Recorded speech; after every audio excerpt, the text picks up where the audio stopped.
Hey, how are you?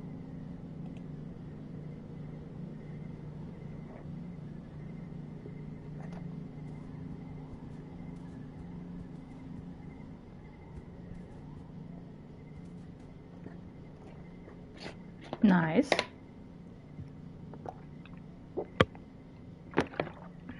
Always good to hear.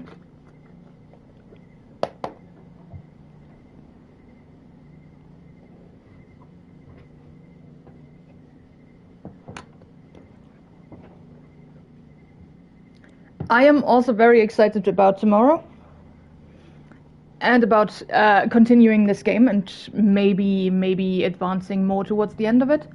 We're in year 16 now. No, wait, 15. Yes, we're 15 years old. Maybe we can get to 17 today. We'll see.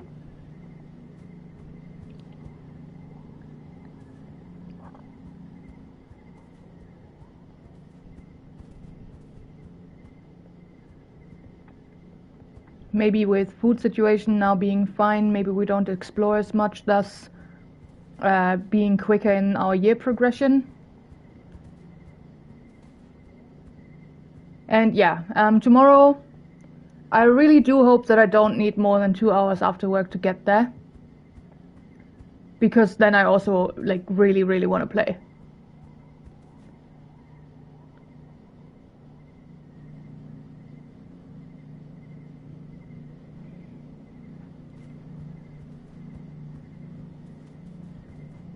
Right, what should we go with? We have empathy is almost to the first pip. Organizing, we wanted to go to get that better so that we can have our second pip there. So that we have one more card that we have just forever. Perception is, yeah, just 2 points away or something.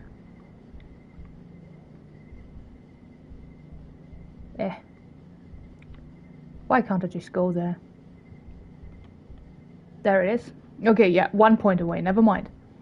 Animals is getting there as well. Reasoning, we're advancing as well. Let's do some organizing. Yeah, let's go for organizing and maybe empathy if that is something that we can get as a second.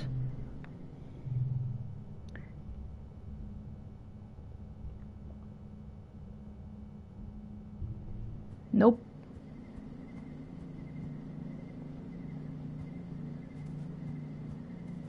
Perception 100 is so worth it. Alright. We'll get there by the end of this stream for sure.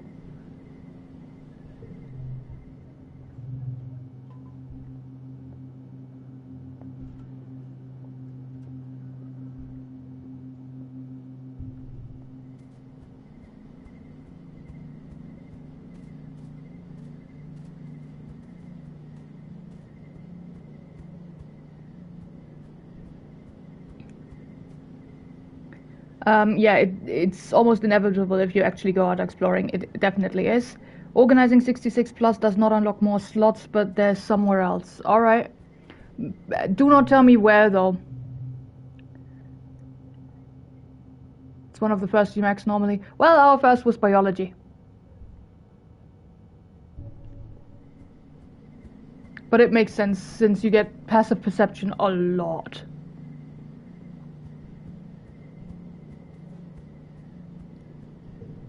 Let's still go for organizing, though.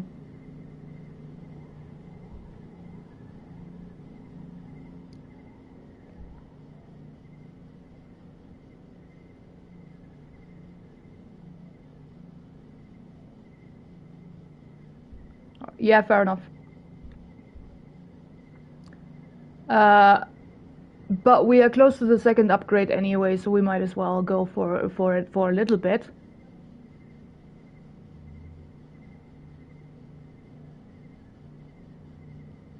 We could go with command. We can also go with command.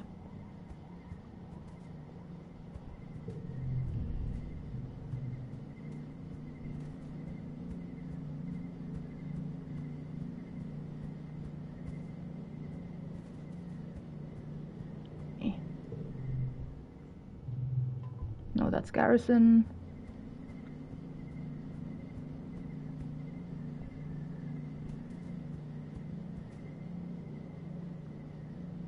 It's where Rex is.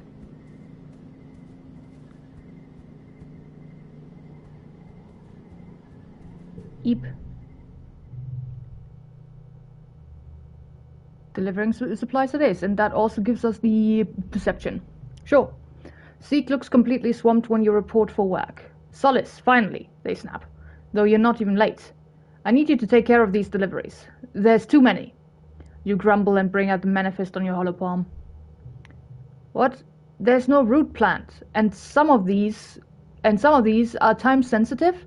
Most of them will take multiple trips too. A few of them are alive. It's a total mess. Seek ignores your grumbling. It's your job to deliver these supplies, not mine. Quickly, there are more deliveries coming out of the nanoprinter every hour. This is going to be tough. Let's see what we have.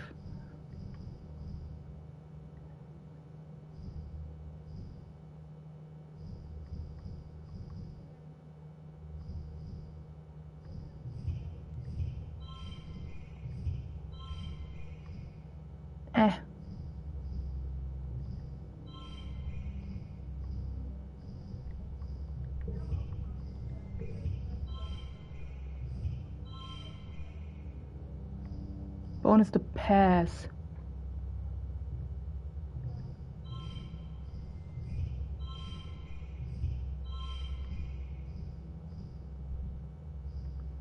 Uh, 17. Was that the best we got so far? 20 is still better.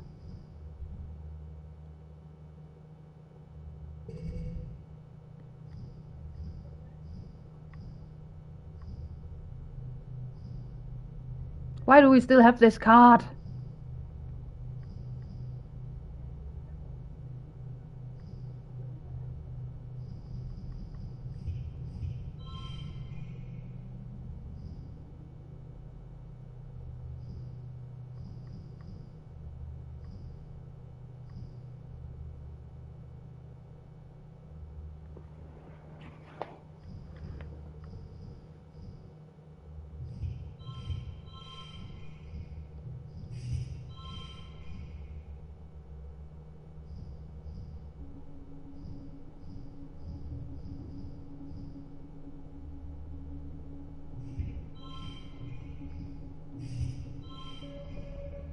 Yeah, that gives us the exact same amount of points, so we might as well go for this.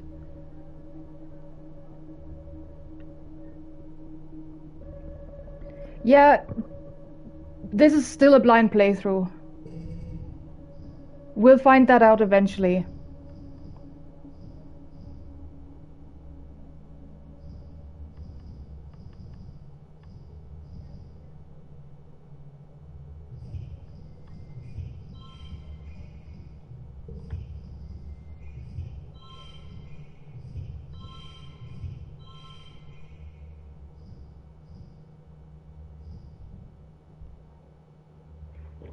Well, we're not...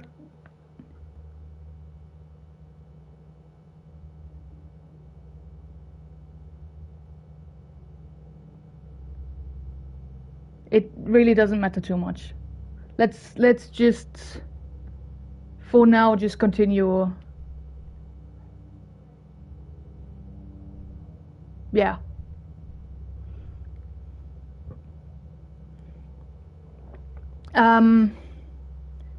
Yes. I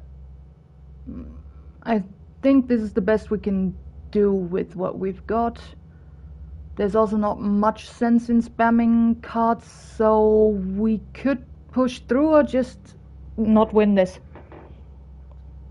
We do have enough points, and like afterwards we can just, if we push through, we can just afterwards do a rest period and then get rid of a card that way.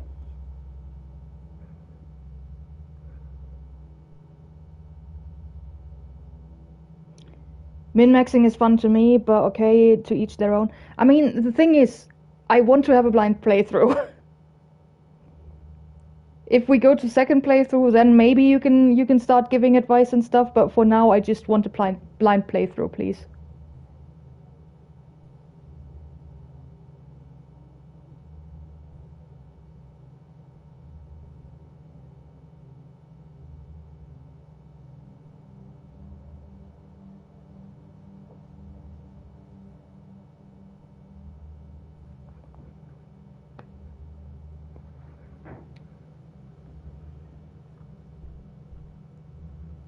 Alright, let's just push through, it's fine.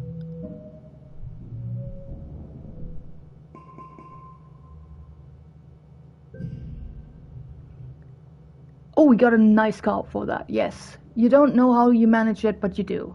Every delivery done on time and no spoilage or waste. You planned the most efficient route too. Seek is impressed. Well, as impressed as they ever are. They give you a small bonus. A really small bonus. The most efficient route, +1 skill on... You've actually never had that card. Alright, it's a good card. +1 skill on challenge wins for blue.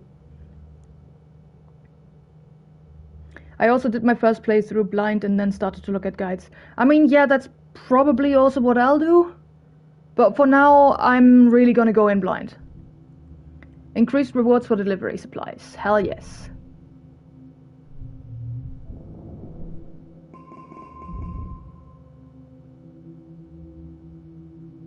Oh, you're both playing it. Okay.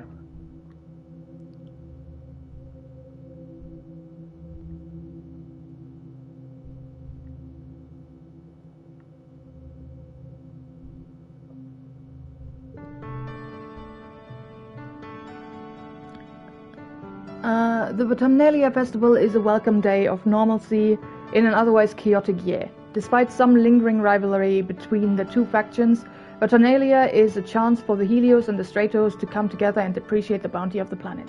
At least that's what the adults say. As Governor Lum takes the stage to address the colony, you can't help but notice the crowd has segregated itself according to their ship of origin. That makes sense. Yeah, that's... I was wondering since when you knew more about this game than I do, but that makes sense.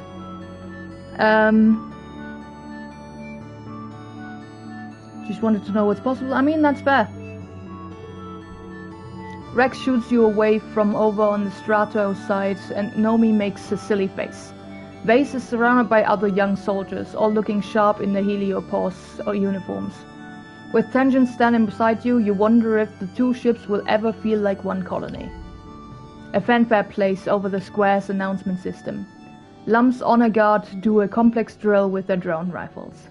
Greetings, people of Autumna, Lum says, his voice ringing out over the square. We may be far from our beautiful Earth, but we can still celebrate and be thankful for what we have here. We've worked hard to save this beleaguered little colony from the brink of destruction, and should be proud of our work. The Helios cheers. Your side of the square is more quiet. Yeah, that makes sense.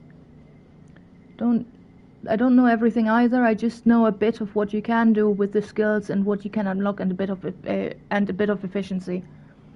I don't think I will look that up, to be honest. I will just find that out eventually. I know some of you have been asking, Lum, how are you going to do all this, do it all by yourself? How are you going to run the colony, solve everyone's problems, turn this planet into a paradise, and look this good? Oh, fuck off. Lum strikes a pose to a smattering of polite applause. Well, I have the answer for you, he continues. The old council made a lot of bad choices, like illegally leaving Earth. But I believe in second chances, so I've appointed the original department heads to my own council, Lum's Council 2.0. I hate him so much. Better not disappoint me, he laughs and makes finger guns at the department heads at the foot of his podium. Stay on your toes, Stratos. He's such a damn dick. Lum is an asshole. Good that we're on the same page here. Not that I was ever in doubt.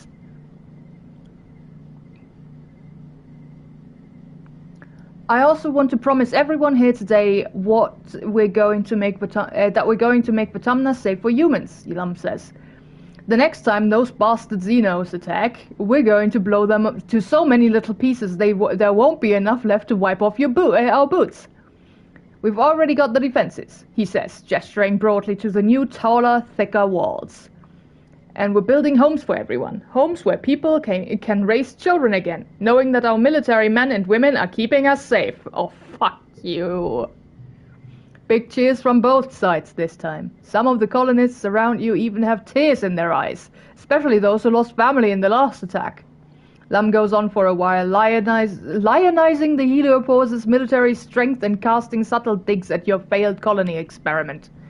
Finally, the crowd disperses to set up the square for the afternoon festivities. Some traditional and some new. Ooh. At the tables, Aunt Anne and the kids are setting out the spread for dinner. There's an unimaginable amount of food, thanks to the Heliopore's huge ration surplus, and the piles upon piles of xeno meat from the hunting parties, for those who can stomach it. Annie is all smiles, clearly making an effort to move on, as Lum mandated, despite still mourning her lost son Com. But not even the festive atmosphere can force a smile onto Anemone's face. Come on, it's party time. We should be mourning, not celebrating. Who do these helio-jerks think they are? I miss my mum. I feel like we're not gonna say the first answer there.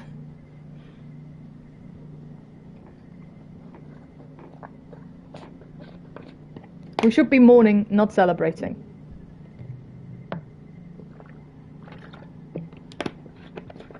Anemone nods. We should have skipped the Terminalia this year, she says quietly. We can't celebrate being alive when people died. You have a point. The chime sounds to announce that the square is set up for the annual competition. What do you choose this year? Xeno wrangling? Can't do that. Talent show? We still don't have a single point in persuasion. Trivia? Need reasoning 30 or greater, which we also don't have. But it should be close, right? 23. Bake Off. Need organizing 30 or greater or ditching the event. So we have Bake Off or nothing. We haven't done the Bake Off yet because it's all new. Bake Off time it is. The Bake Off is a new challenge this year in celebration of the great surplus of food. Today's theme is chili. Spicy bean stew. Not pixie beans though. Caladap's a gourmet earth dish with alien ingredients. Organizing challenge. Oh god, this is never gonna work. +5 to all mental flushes. Okay. We don't have that many blue cards on our hands right now, though. So for now, let me just do a straight with non-blue cards.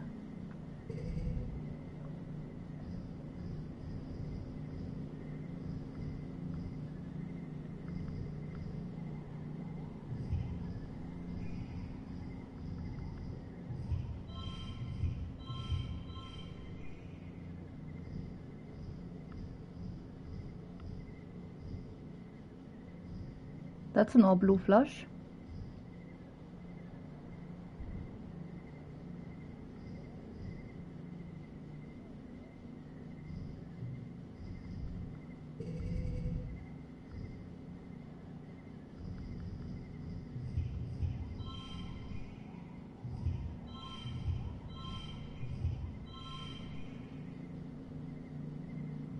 Huh.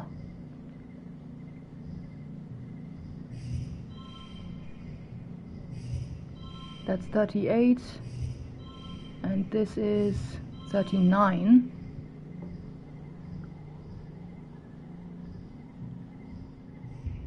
$40. We need 45.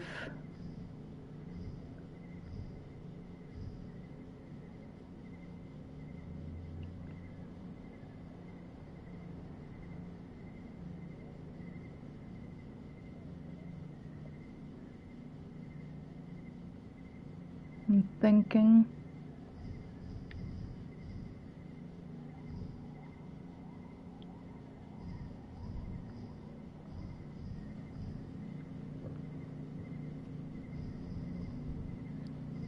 Well, we can't push through. We don't have the power for that.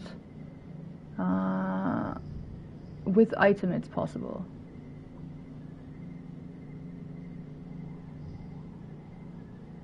Yeah, 1, 2, 3, 4, 5. Would it +2 if in first or last place? Yeah, it's probably that. Yeah, let's see. That should work, right? Since you still get your +2. Yes, okay. Huh.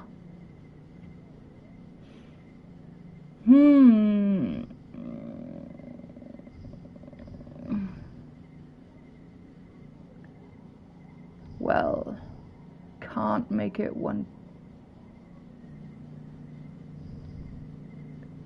Yeah, for this now, it would be enough to push through. Yeah, this is worth it. I don't think we can do anything that gives us exactly 1 point with the cards with the card. So I think pushing through and taking the 5 stress is worth it. Let's do it. For the 15, we couldn't have pushed through. It usually does let you heal, yeah. Bake Off Champion! 8 points, and it's the rainbow card. Hell yeah!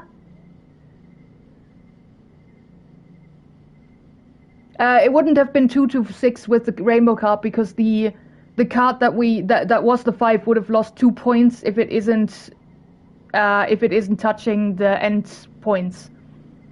So that wouldn't have worked. I was considering it, but no. You make a chili that is so perfectly balanced, one of the judges cries, and not just from the spice level. You win the cooking competition. Hell yeah. After the festivities, the mood of the colony is a lot lighter. You see people smiling easier and often see mixed groups of Helios and Stratos socializing together. It feels like the first time people have actually let themselves relax. Alright, we got 50 back. Definitely worth it. And we got a really nice card out of it.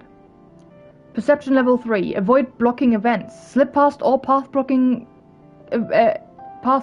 explore events. That's cool. Right.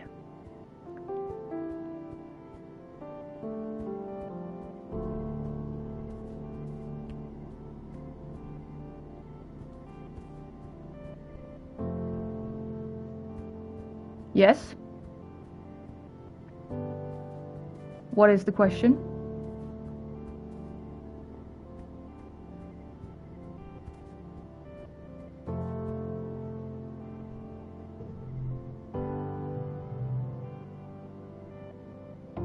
Do you want to know a very easy way of upping friendship with Rex? Is it making him... Is it something with giving him a mushlock and he brings it back because he's half dog?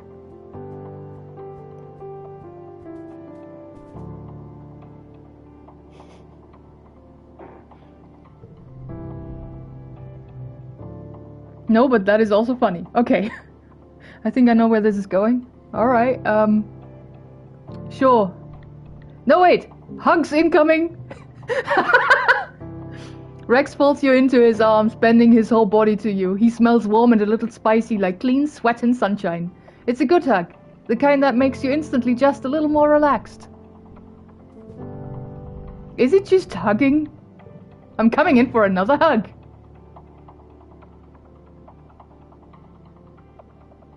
You can hug him once per season and get friendship for it. Alright.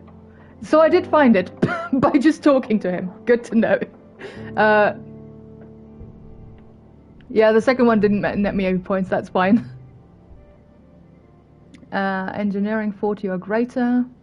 But, oh, that's a wild value card. I was like, do I want a 0 card in my deck?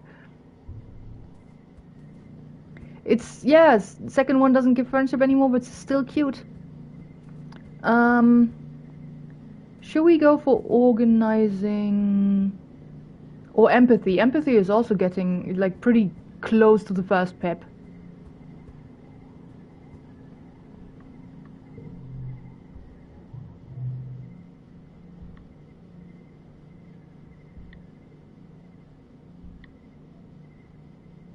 Animals and empathy?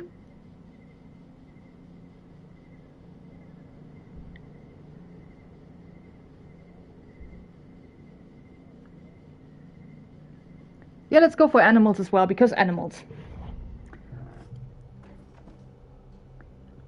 You're working with the bristle slugs this week. There's a whole herd of the slug seal porcupine beasts slumbering through the fields and rubbing against their scratching posts.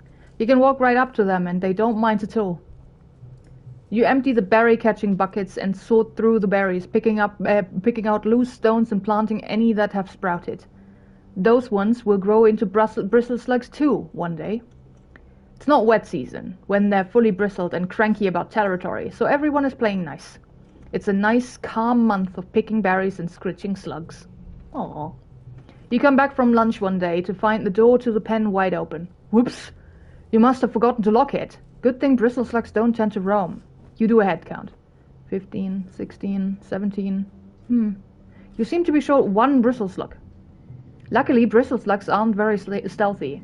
There's a glistening slime trail leading towards the ruins of the stratospheric, decorated with little clusters of berries. You lock the gates and set off along the trail to find your wayward bristle slug. Track it down or try to find it without tracking?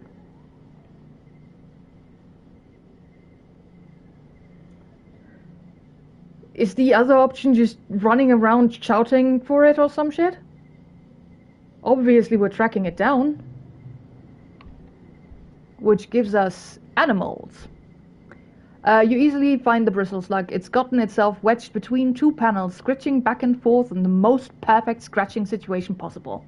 You laugh and fill your shirt with the berries like a bowl, then gently nudge it back toward towards the herd. It's slow going, but eventually everyone's back together again. Good work, Rancher. No idea either. Right. It's a physical challenge, so that is a good card to play. Keep between rounds, that's also pretty good. Do we have a 6 somewhere? I don't think we do. We do have a... wait. +1 for each gem on other cards. Alright. So you are at least a 5.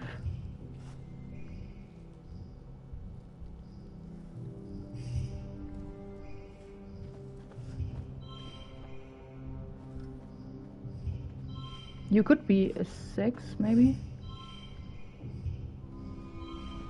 Well, it's good enough. No, that turns you back into a 5, it's fine.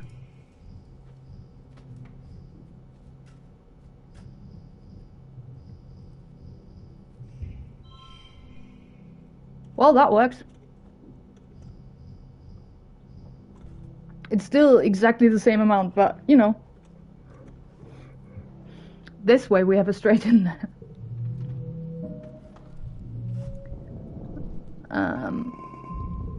Alright.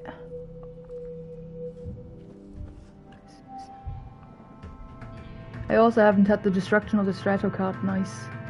Still debating if I want to collect them all, it's a lot. I mean, yeah, there seems to be a lot of cards.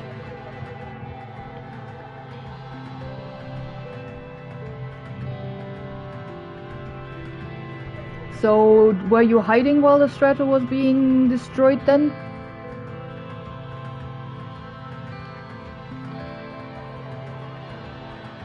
Or did you choose an entirely different path and we can't really compare differences all that well?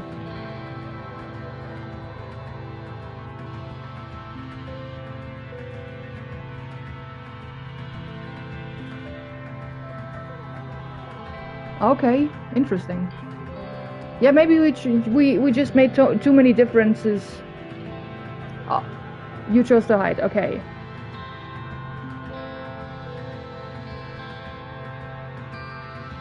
Maybe we just have too many differences and things just panned out differently.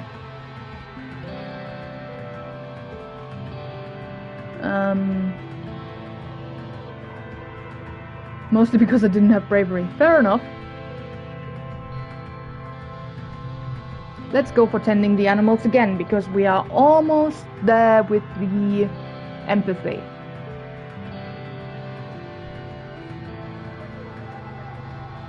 Yeah, maybe. You check the tethers of the float cow that aren't producing milk. Without all that liquid they use as ballast, they're basically big blue orbs of helium. In the wild, unmated float cows would soar. In the wild, unmated float cows would soar through the air, out of reach of many predators. It's funny to see them struggle to come down for breakfast, happily squeezing out great big helium farts so they can get down to the troughs. Interesting. That seems very inconvenient for them. Okay, all cards become blue. +1 to physical cards. Though.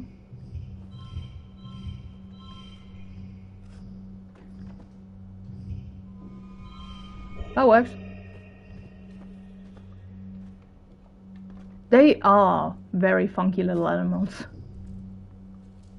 All cards become blue. 1, 2, 3, 4, 5. Yep.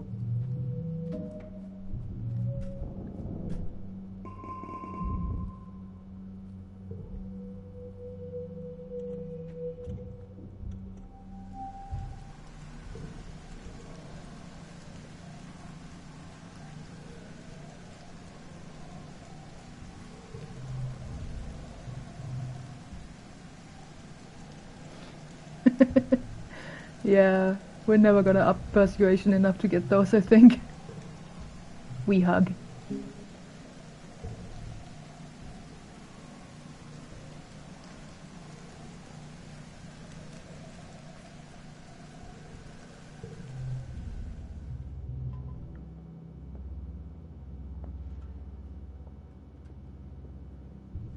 We do have that's debatable card anyway. But you can have multiples of some cards. Not of all cards, but some cards you can have more than once.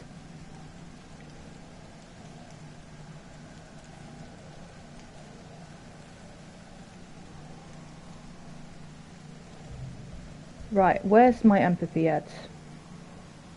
Yeah, okay, we just... And animals? Animals? Yep. Let's just do one more run on the of the animals to upgrade possibly both. You and Kel are sitting on the fence watching the float cows bob along gently in the breeze, enjoying a few minutes of not mucking out stables. You point out the one you captured, and Kel whistles in admiration. "That's so cool," he says. "They're so huge. How did you do it? Daring and violence? Or as gentle as possible?" We have the daring and violence card already. +2 to neighboring yellow cards for the telling a gentle tale.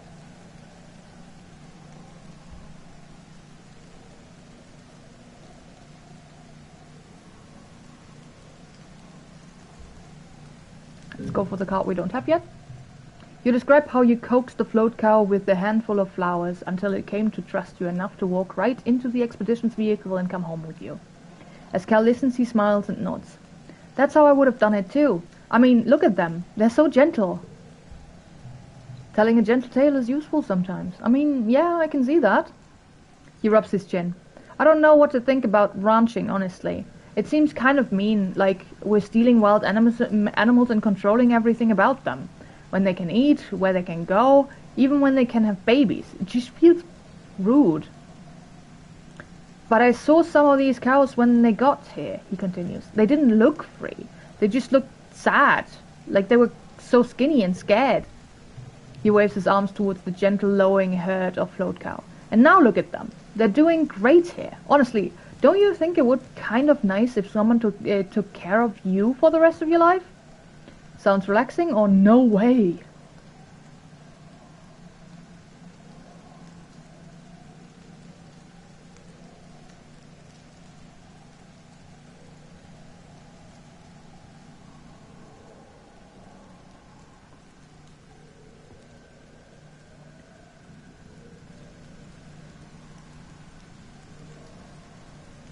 Sounds relaxing. You and Cal watch the float cows until it's time to go back to work. Cal climbs off the fence and dusts his hands. I'm glad there's people like you who go out to the wild, he says. You're so brave. I don't think I could do that. He squints up at the sky. I'm still kinda not really used to how big the world is, you know? I like it here in the colony where I always know where I am and what to do next. I like knowing I'm responsible for just a little bit of the world. He smiles. You know, like these cows. If I can make their life better, well, I think that's a pretty good life for me too. Yeah, he's cute. Car becomes physical, okay.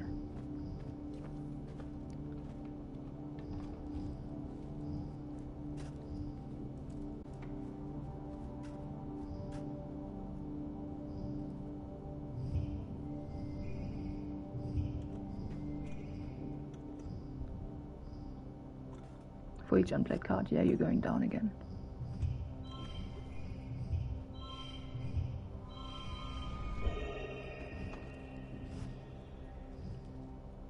That works.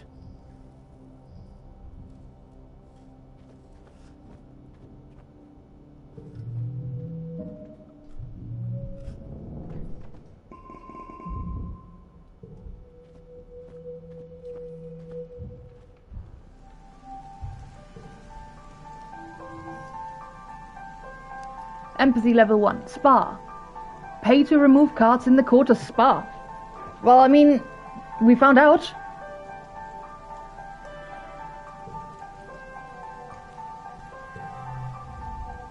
Cal waves at you as you enter the garden, leaning on his shovel. Hey, Solace, he calls, but his eyes look past you.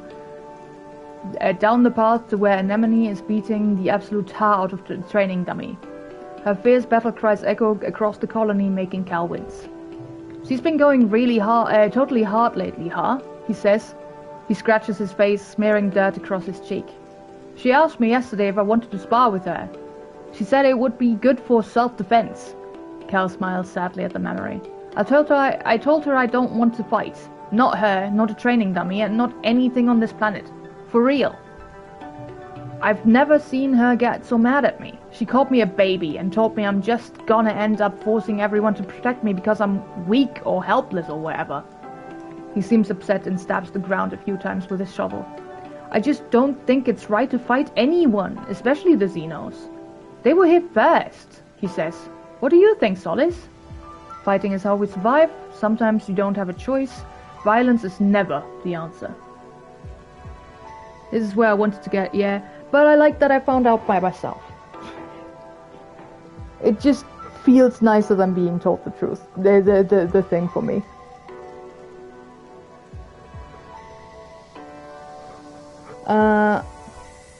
Sometimes you don't have a choice. Geez, you sound like an adult, Cal grumps. They always tell us to see both sides of an argument, but I tried, and he shrugs. I just think if you have to hurt someone to get what you need, you don't deserve to have it. But what if your life depends on it? But what if your loved ones are in danger? But what if you're really hungry? But what if they attack you first? Yeah, I can see your point. You're being naive, Cal.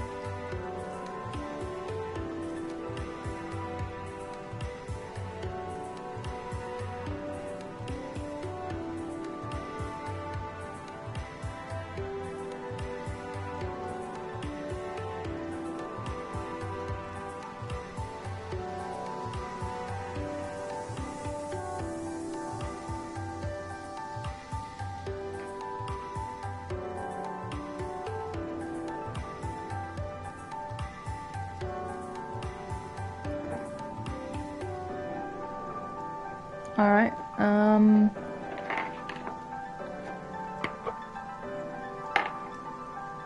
die roll.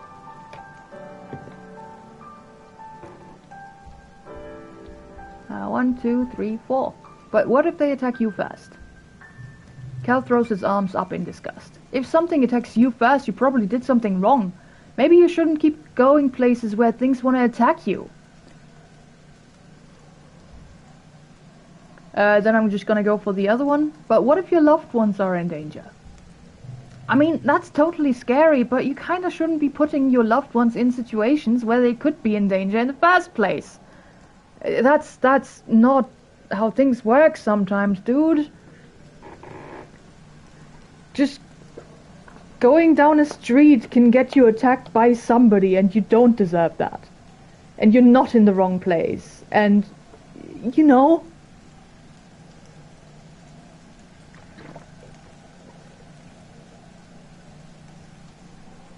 Dude, the colony is being attacked. I mean, that goes into his point of we shouldn't be here in the first place, and he did already say that maybe we should just not be here. And we, like, the Xenos were here first and stuff, which is correct.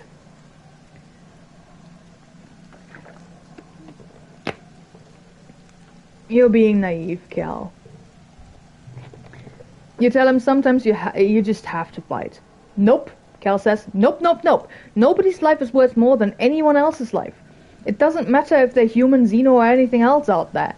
We all need to live in peace. Yeah, but we are here now and we don't have a way of leaving. That is very true. Cal slumps. Sometimes I think about the Xeno I had to kill the first time they attacked. Like, obviously I'm glad I'm alive, duh. But now it's dead.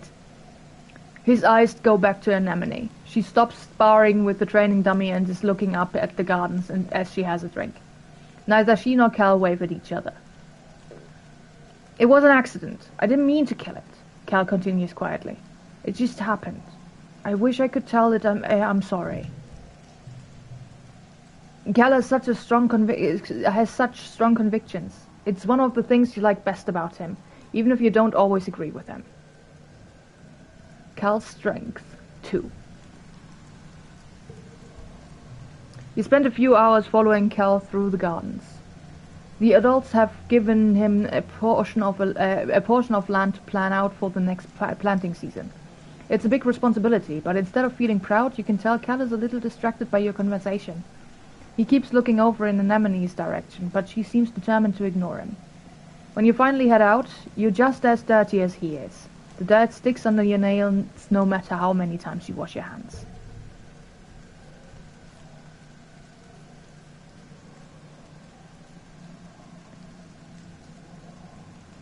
Like, normally I see his point, but the last one was just naive. Yeah, agreed.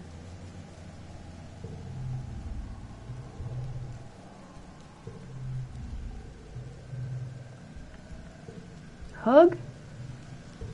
Oh, okay, it's once per season, not once per month. Nobody else wants anything from me? I don't think so. Well, I haven't checked outside yet for, like, collectible and stuff. And then we have one more thing that we can do. And then resting glow.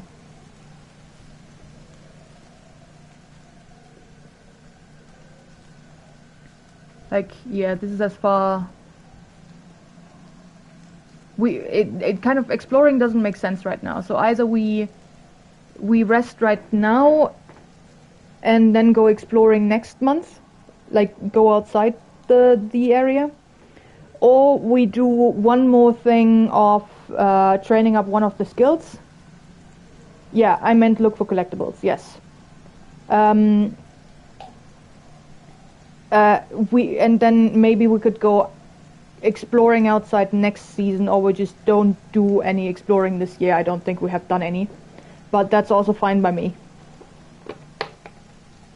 Currently we're at like 85? 75.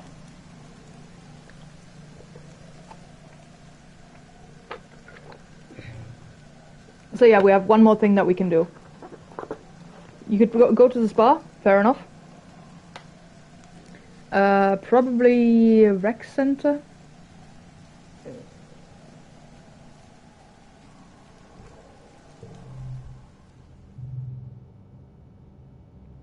To get rid of giggling, yeah.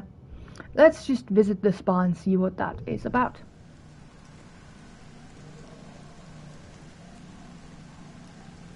So you can still do 2 things since you can't go over 100. Yeah, that's fair. Yes, please.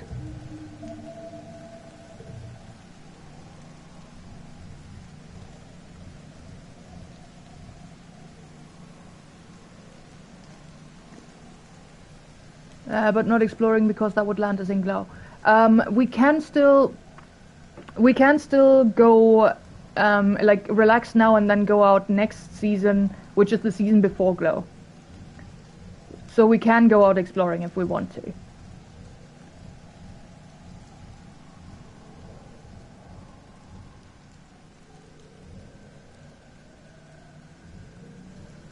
I'm also getting rid of this one.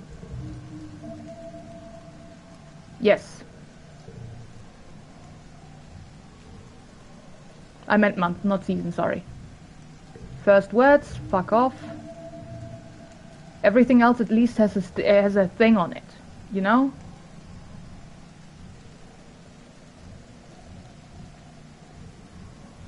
Like, we still use the lower cards for other purposes, as long as they have text written on them, but if they have nothing, then they are kind of worthless.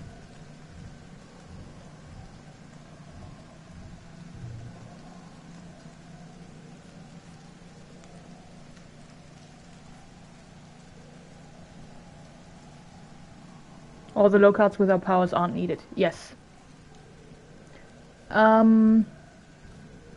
So. Yeah, they totally are a hindrance, which is why they're all gone now.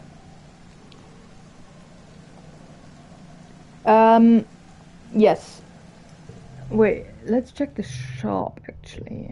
Is there anything? Just cake. It's fine, I don't need cake. Although it was a better cake than before, I think.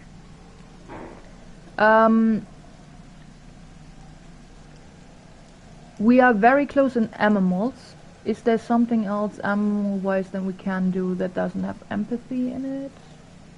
Is it the same cake? I thought it was just a 2 cake.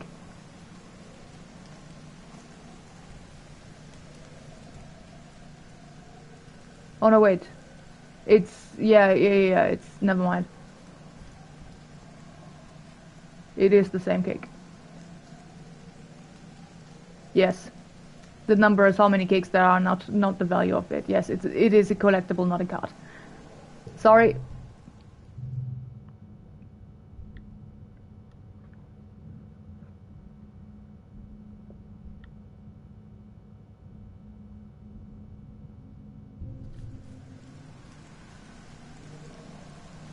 I still find it kind of hilarious that we don't have a single point of persuasion.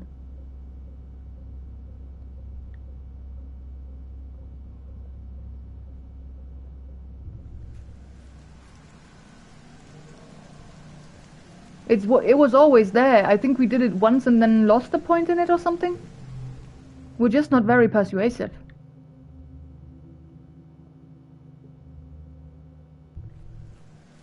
I don't think we're gonna do supply runs anymore, even though it has leveled up. I think the only thing we have that gives us an animal skill is tending the animals. Yeah, let's just do that, because next time we will be upgrading animals with this. Well, then exploring, that's fair. At this point, it's kinda a running gag or part of Solis's character. Yes. Let's tend the animals. It still feels strange to be raising animals for food. On the stratospheric, there wasn't enough room for any domesticated animals, or the food that would have been necessary to keep a herd healthy for 20 years in space. You didn't even bring dogs or cats. The adults sometimes fondly talk about real milk or real honey or real eggs, but for you, this is all you've ever known.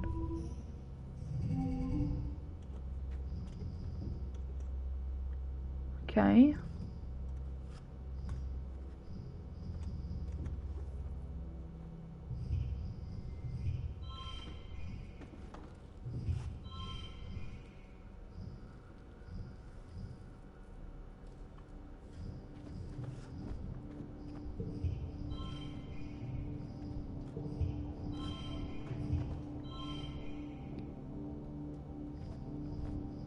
It didn't sound like, I didn't think you sounded like that was gonna be the thing that you wanted to do. I'm sorry.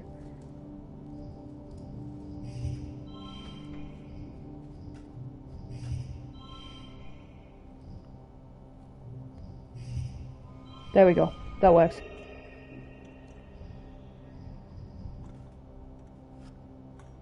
Really like exploring? Sorry. We'll do exploring next year. First thing next year, we're going exploring.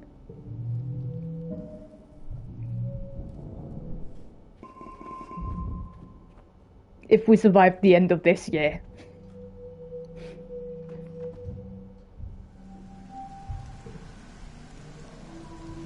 New pack. There we go. New gear.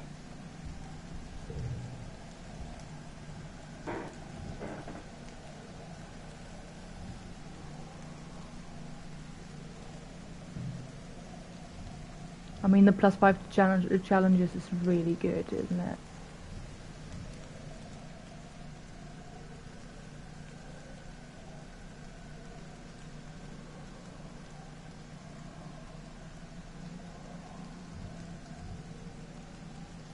This is starting to become fairly weak.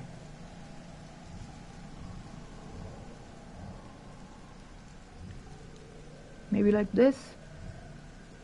We also don't really need the +5 in animals any longer. Yeah, this might be the play. For now.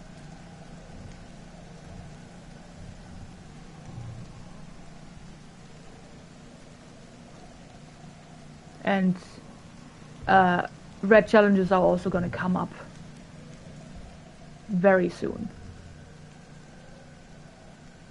Very, very soon.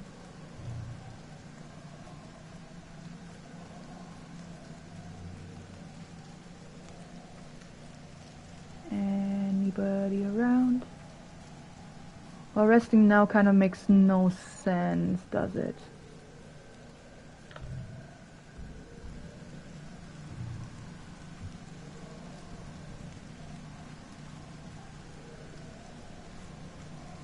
Because we're gonna get a massive drain after glow. Anyway.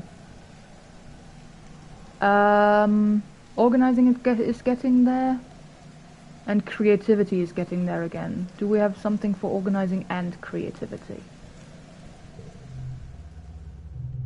You just have the supply runs, which I don't need anymore.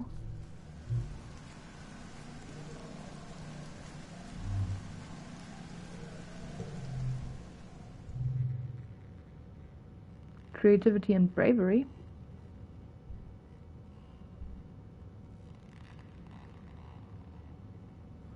What's my bravery situation?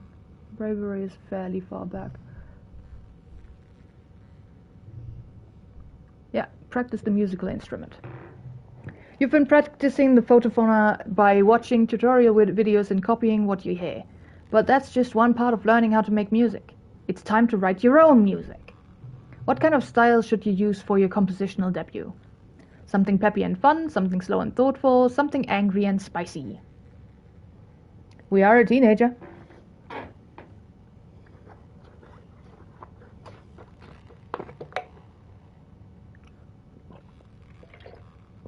Something peppy and fun. What are you going to toot about? Friendship, obviously, or how exciting Vatumna is.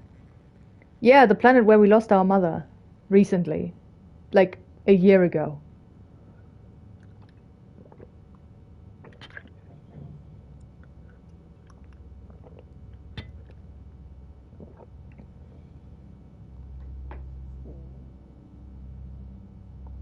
And our best friend, yeah. And one of our friend's brothers.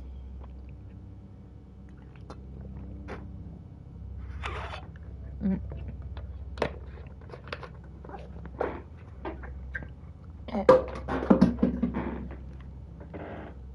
Friendship, obviously.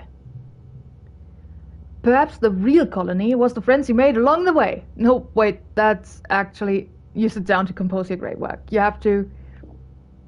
you have a rudimentary grasp on notation, preferring a more instinctive spiritual approach to music, but slowly something begins to come together. Composing a song. It's a fiver card. That's pretty good. Eventually you have, well, it's a piece of music at least. It's not quite as miraculous as what the experts can produce, but it's not bad either. Solidly middle of the road. You play it for anyone who will listen and always get polite applause and encouragement to keep practicing. Right, the first year for Tammy too. Yeah. That one, like, we couldn't have saved Tammy no matter what we did.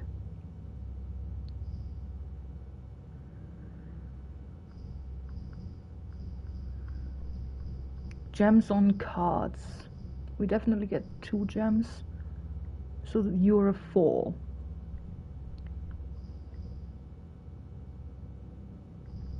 Wait. 2, 3, 4, 5, 6. Not the 2. 3, 4, 5, 6, 8. No 7, it's fine.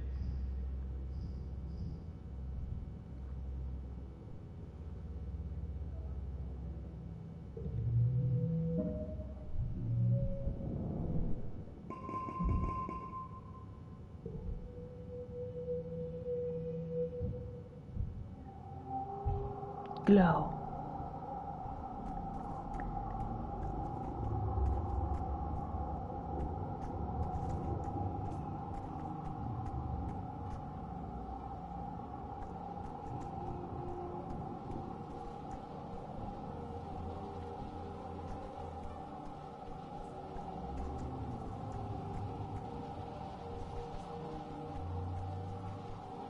That's closed for some reason, I wouldn't know why. I wonder what's gonna happen now. I also... wait. We only have 90 stress, so we could do another thing. And like, glow usually drains you, so you have to rest kind of soon into the year anyway. So let's just do another thing, and then rest.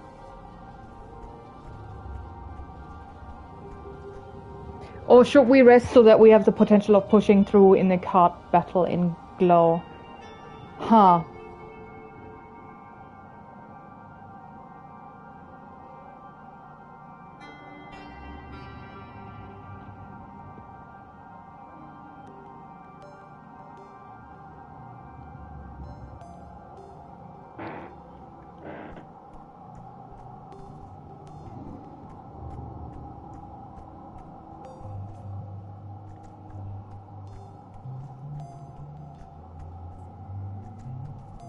Okay.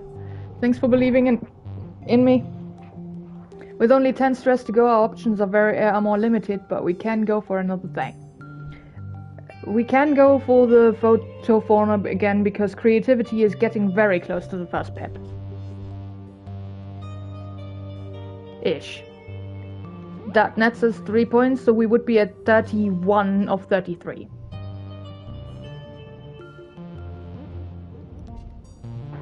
You're relaxing after hours when Aunt Anne pops her head into the lounge. The kitchen, she announces.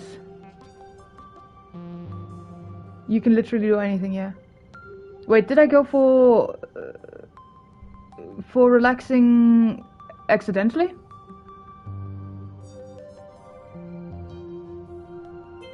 We'll see. Maybe I went for relaxing accidentally. If so, then, well, shit. Yeah, but you can still do them because you can't, like... They don't block you off from doing these things. Anyway, relaxing after hours when Aunt Anne pops her head into the lounge. The kitchen, she announces in an artificially sweet voice, is looking for someone to help with part-time cooking duties. Someone young, someone responsible, someone organized. Someone, she stares pointedly at the teens in the room, who might have too much free time on their hands.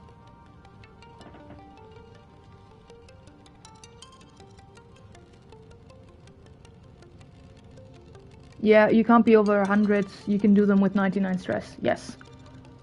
And yes, I do think I accidentally went for the relaxing bit, which sucks. So yeah, we volunteer. Oh, avoid eye contact. Damn.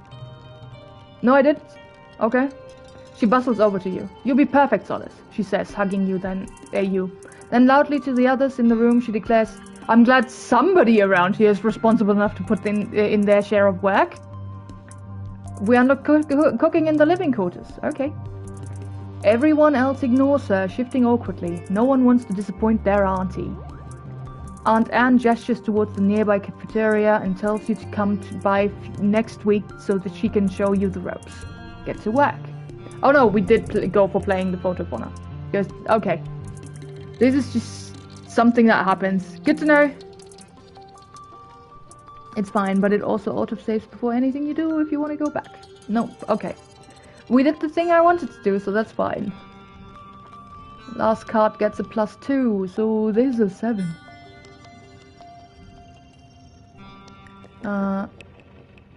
Okay, it's an event that gets triggered in that area. Or is it a 7? Do I want it to be a 7? Maybe. Just go for you. You're kind of useless in this scenario.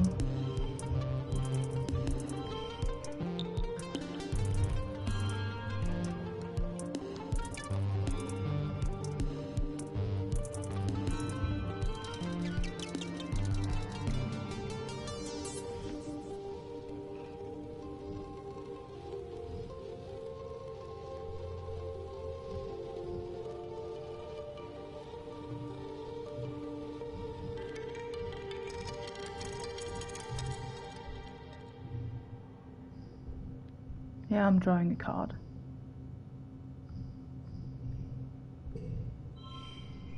That's better.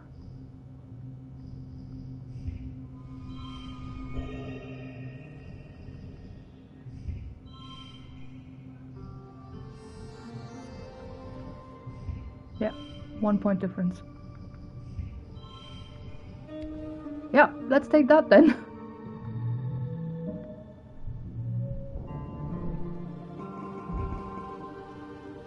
Right. 5 creativity.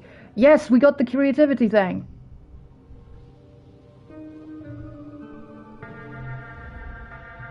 Not that it matters for this month, but for next year we get the creativity thing. You're relaxing in your quarters when with your dad when you hear the colony siren. The enemy is here. Your dad looks up from his novel. Huh? Seems early this year. We should head to the shelter in the lounge. You've been drilling on new evacuation procedures for the past month. There's no need to be a hero now that there are so many new soldiers from the Helio. It's probably best if you just follow instructions and head to the lounge with your dad. Go to the lounge or rush to the front lines, which needs bravery 30 or greater. Which we have. We're so brave. Not really.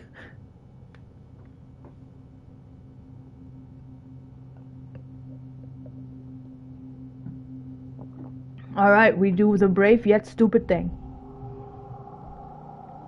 And get heroic again. Nice. You muster with the rest of the defense force at the gate. Rhett and Lum are arguing about what tactics to employ. Lum keeps trying to rally the soldiers with a heartening speech about giving it everything they've got. All the drones, all the explosive, and Rhett keeps cutting in. We don't need to take any big risks, Rhett insists. It's a smaller attack, and we have more than enough blast rifles and turrets. We should save our other resources for when we do need them. Why do things halfway? Lum exclaims. We need to get in there and kick their asses back to the goo they came from. We need to show people that we have everything under control. For morale. Red tries one more time to wrest control of the forces back from Lum, but Lum cuts him off. Fire the explosive rounds, he orders. Arm the charges. Shells scream through the permanent night, followed by explosions. You feel vibrate up through your boots. The Helios are unfazed, but you and the other Strato guards exchange nervous looks. You hear yelling, then another boom as the secondary explosives detonate. The baying of bloodthirsty animals reaches your ears. Then, Lum holds his finger to his ear speak. Great work. Just the stragglers incoming. Open the gates. Why would you open the gates? I basically go for it because of the heroic, to be honest, and because I'm curious as fuck, yeah. I mean, yeah, this is where the action happens, at the end of the year. He is such an idiot, yes. We do an easy combat challenge now. With one card locked in place, +1 to the card next to it. If it is yellow, which this is. Not much really good stuff going on.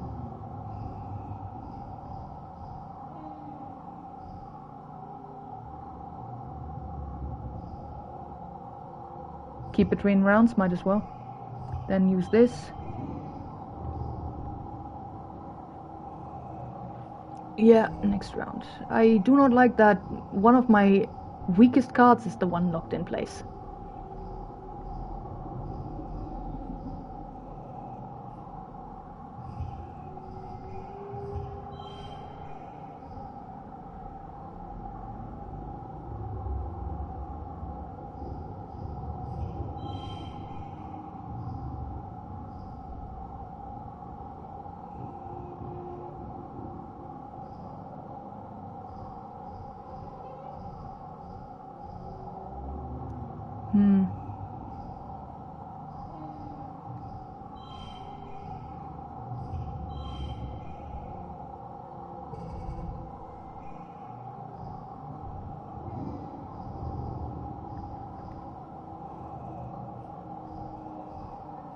Okay, so you're a 3 if I play this.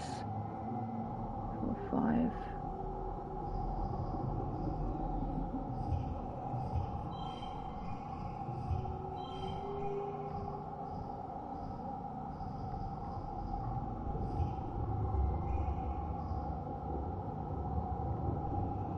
Right, yeah. Well, it was an easy challenge after all.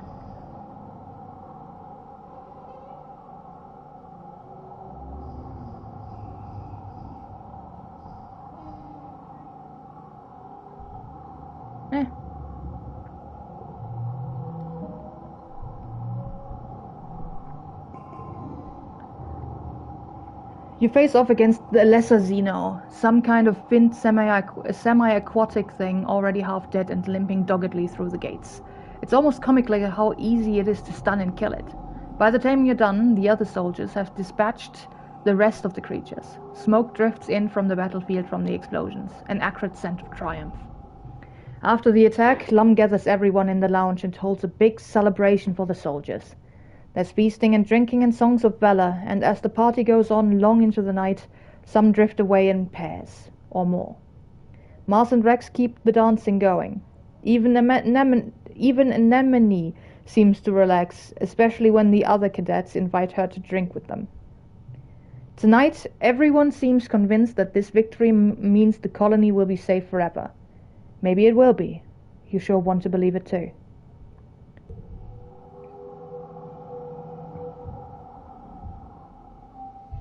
Well, we didn't even get exhausted from the last thing.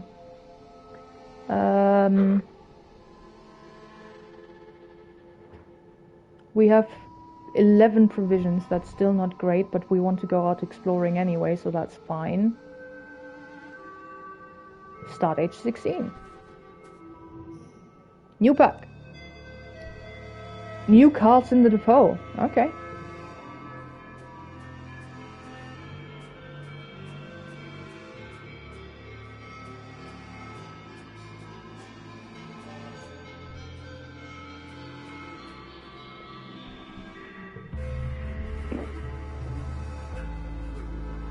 toughness 80 or greater.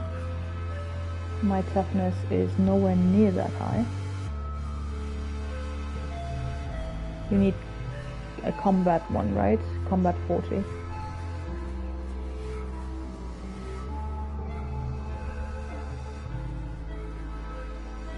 Creativity 40. Not that far away. Engineering 40, also not even close. We give a hug.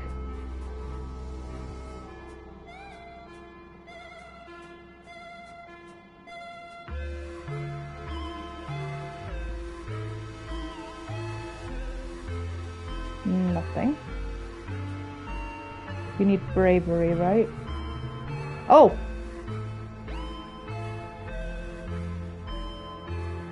This looks up from his hollow palm, blinking to bring his eyes back into focus. What? He says. What do you want? I love how each of your friends have a different stat for their friendships to rise. It's a cute mechanic. Yeah, it is. Now that we also have stats for the ones that we didn't have stats before as well. Dare you to go into a restricted area. You dare this to explore the creepiest, darkest part of engineering, deep down where even chief engineer instance never goes. Under the recycling room. Where they say there are ghosts. You set the mood, then sneak around behind him. Put your holopalm flashlight under your face and shout, "Boo!" He rolls his eyes. Solace, think about it. If there were ghosts on this spaceship, one of them would be my mum. Oh, yeah. I guess that would scare a normal person, but this still isn't scared of anything.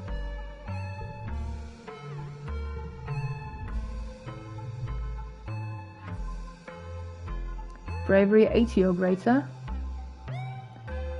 You get plus 10 stress from playing this card? It is a stressful event, fair enough.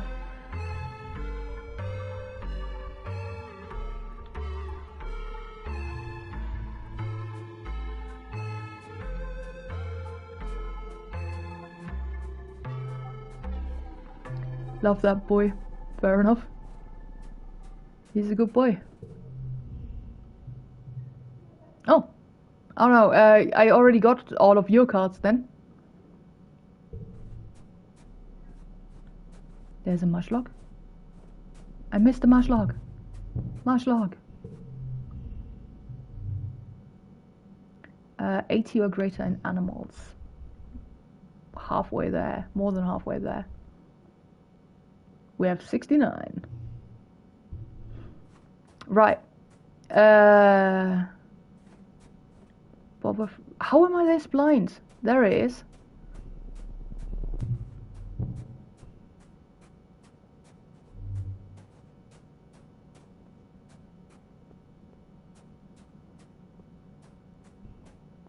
I even have the thing that highlights them to me. How am I this blind?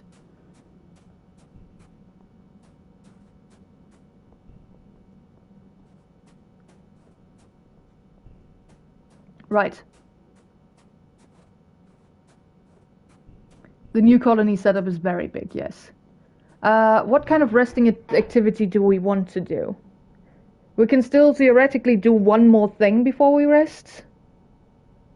Do we want to, or do we go rest and then explore and then rest again?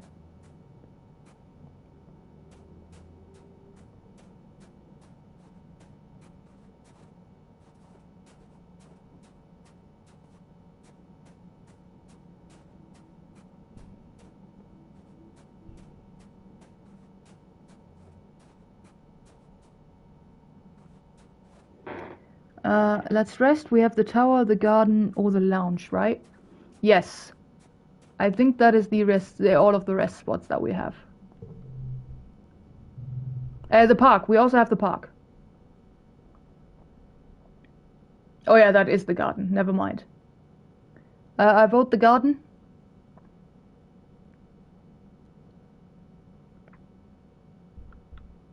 Sure. Garden it is. And we get bond with Riki Tiki from it anyway, so that's not the worst idea.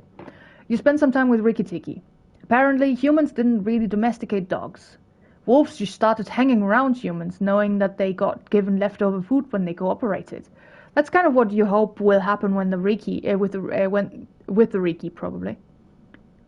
Sometimes, when you're playing with Rikki-Tikki, it just like the dogs on the holobits. Right.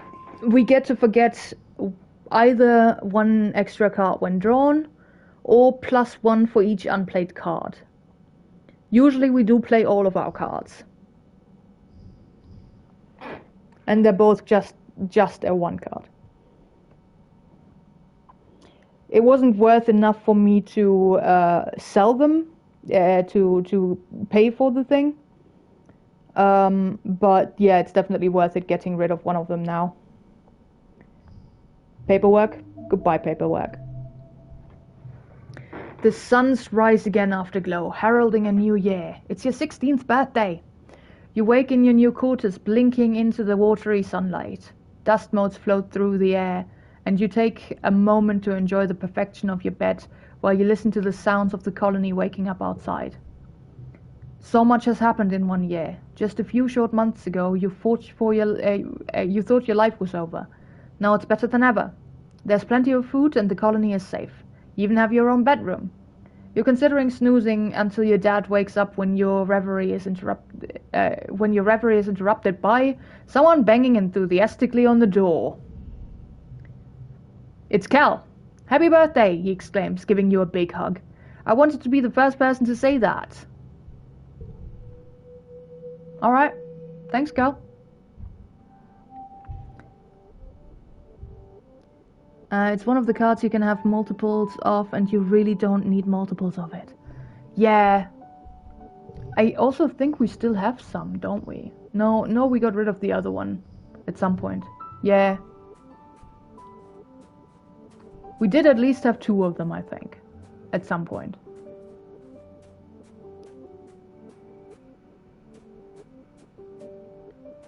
We hugged you already this year?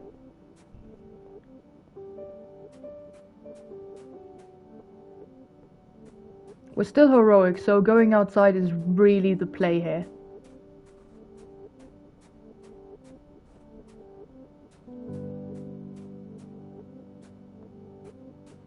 The question is just where? We hugged you already this year, lol. I mean, yeah.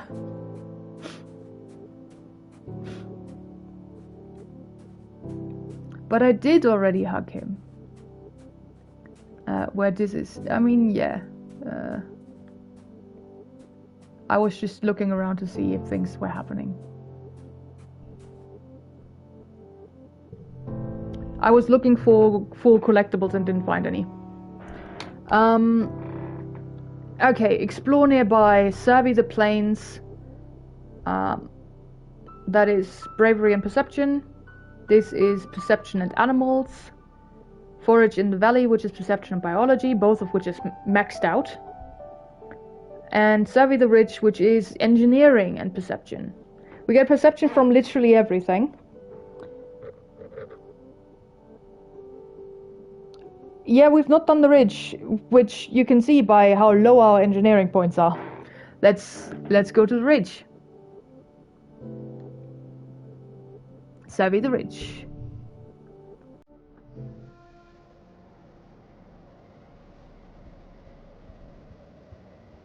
I can just walk past you now. I won't, but I can. The power. The only way to the resting ridges is by glider. Part vehicle, part kite, and all adrenaline. You land on the rocky, broken-up spine of the nearest ridge and nearly fall over when you look down at the plummeting slope into the basin below. You are a long way up. Diz and Utopia glide in beside you. Phew! Utopia exclaims. You handled that glider like a champ, Diz. You too, Solace. She peers down over the slope of the ridge. A lot more exciting than the swamps, right? I want you two to stick together out here. It's dangerous in those ancient convergent domain ruins. Convergent domain ruins? You look around. The landscape is like nothing you've ever seen before. Dry, cracked soil gives way to steep cliffs, and that what little vegetation here is brittle and sharp. You can feel the dry air wick away the moisture on your lips. Wait, what the heck is that? Crystal stuff way down below? Stone structures in the distance? Glowing thingy on the ground, which is a strange device. Okay. Don't know what that does yet.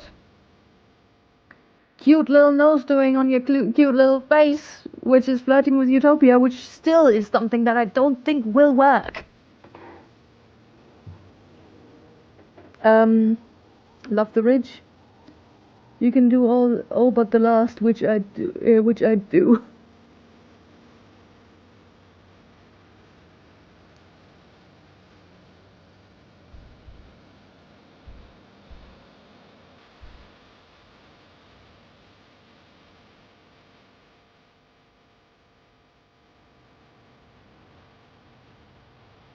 Yeah, are you voting for the flirty option?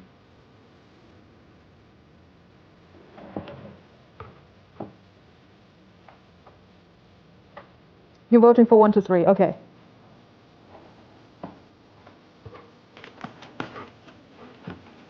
I was confused.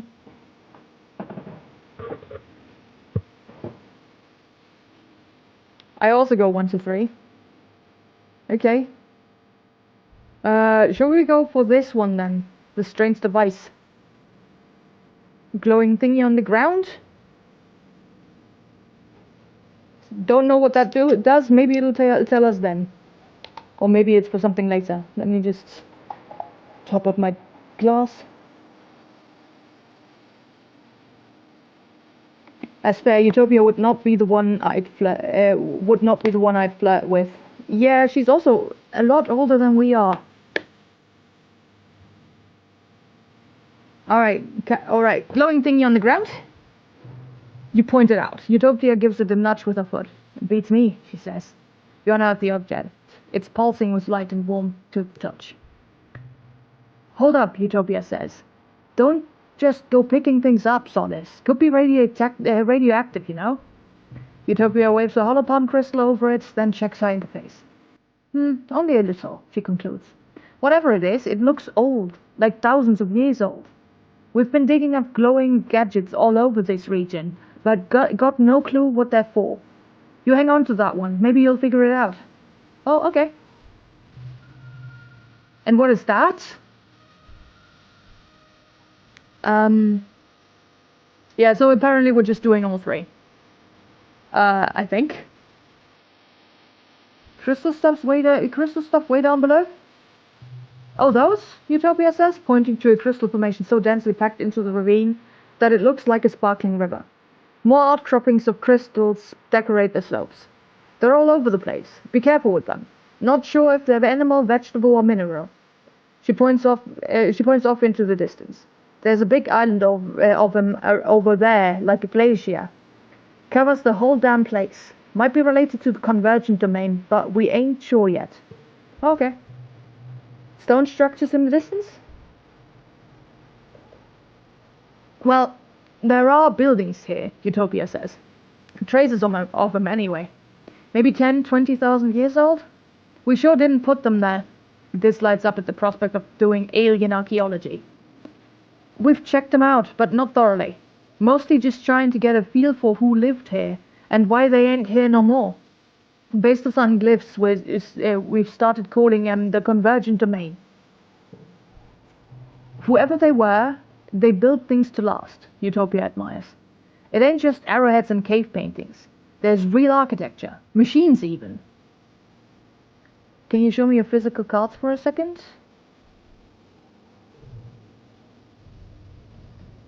There they are.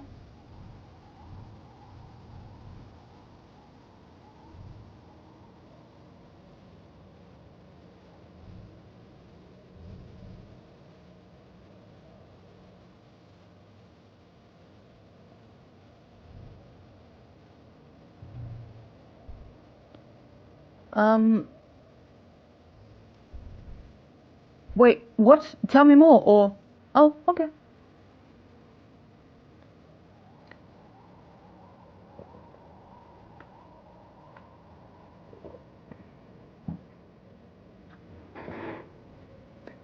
Wait, what?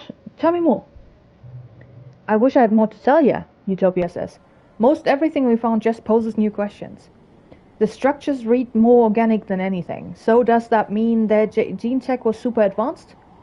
As for this place, we think it was some kind of solar network for them, she says, squinting up into the two suns. Looking at it from above, you can see these big vines traveling up and down the ridges like power lines.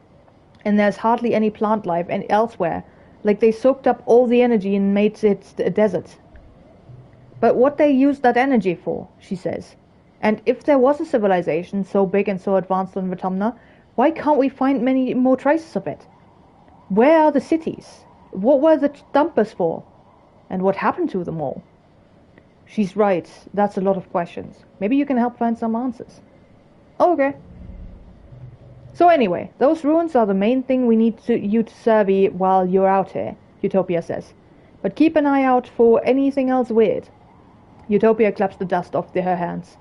Well, my job here is done. You're all set, kid. Try not to fall off a cliff. This jumps back on his glider too.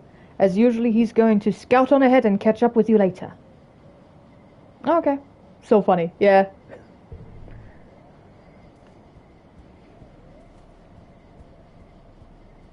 Tells us really important achievements and stuff, and we just go, okay.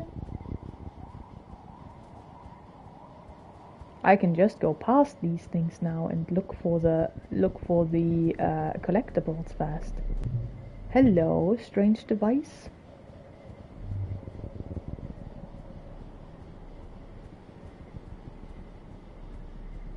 Hello, crystal. It's very nice.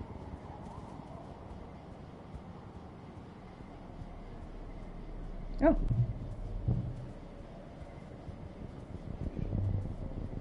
I mean, this also means for once we can actually ignore the ones where it was like, go find another way.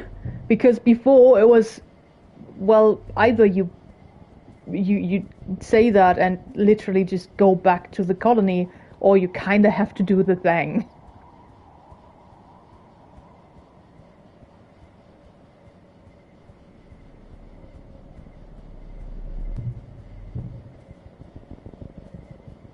God, this area is big.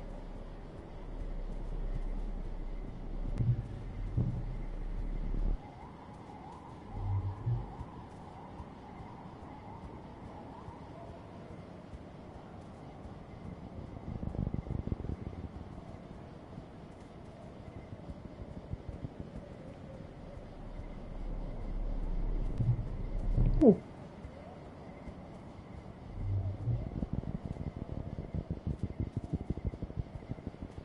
Should we do this thing then? The glittering crystal cluster. This is an important thing. Like there's still some parts where I haven't gone down, I think. But this looks important. Do the boss event fast. Hell yeah. Expeditions has...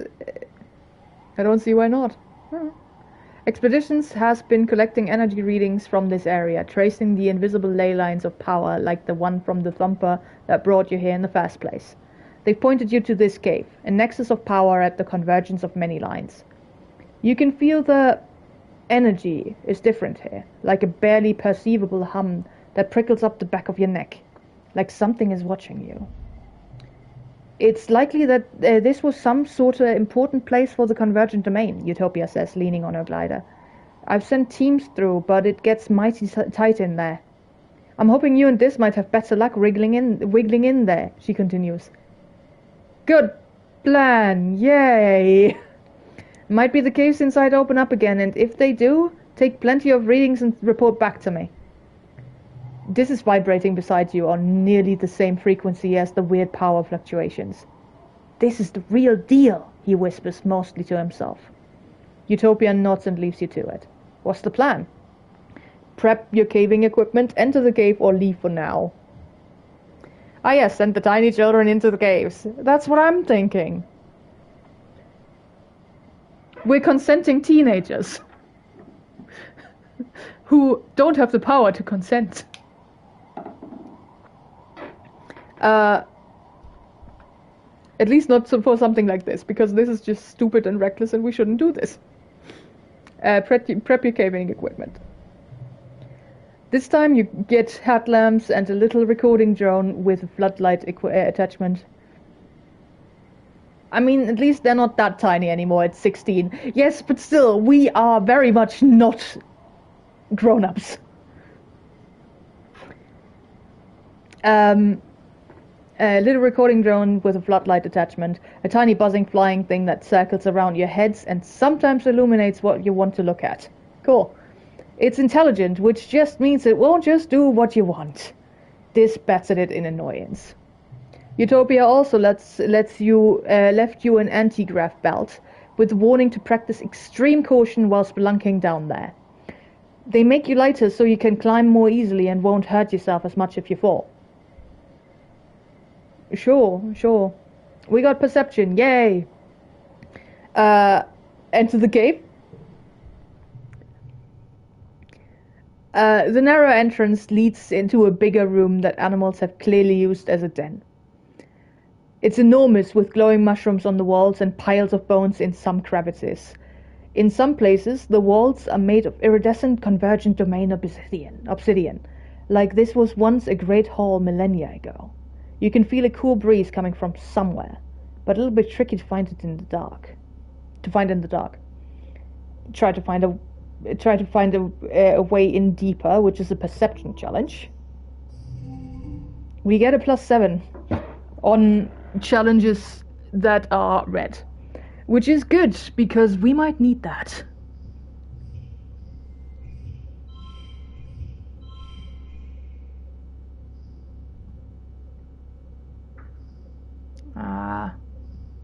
You get gems for other card. Yeah, other way around. +1 for each gem on other cards.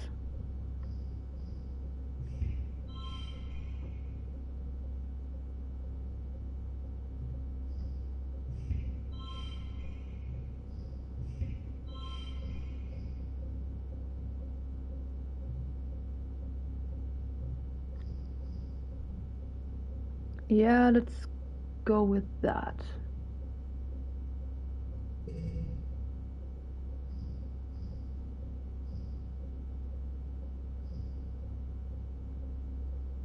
Cards with gems are wild. Oh. That's good. Since physical cards still get a bonus.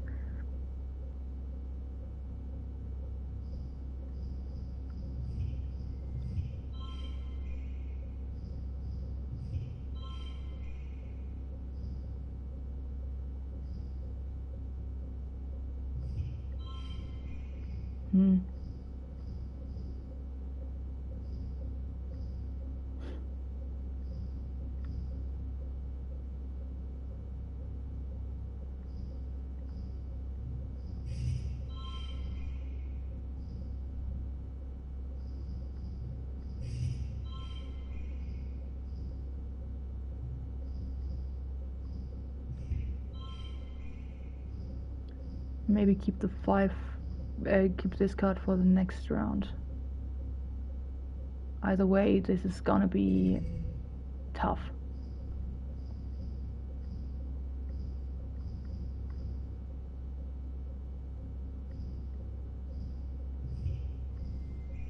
Let's just see how much we get from you.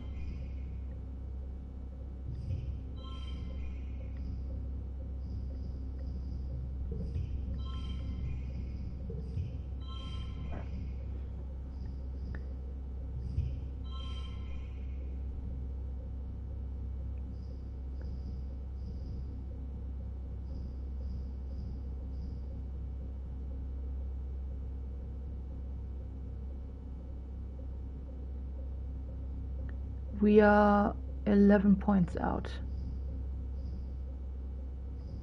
Wait.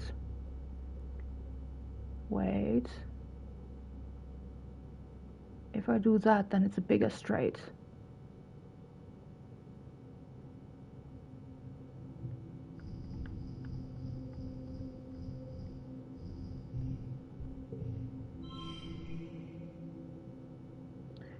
Yeah. Then we're only 7 points out. I don't think we can get better than that. But we can also push through.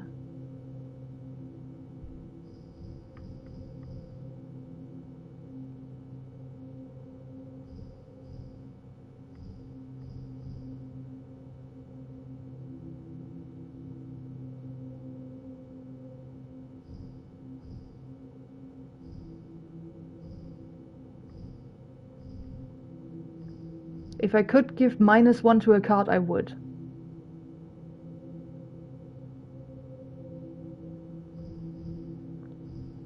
But we are in a situation now where we can push through, so let's do that.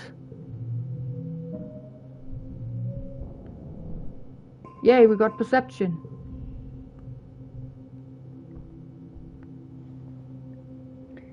You could use Mushlock on a 9, which gives you +2, but pushing through here seems like a good idea.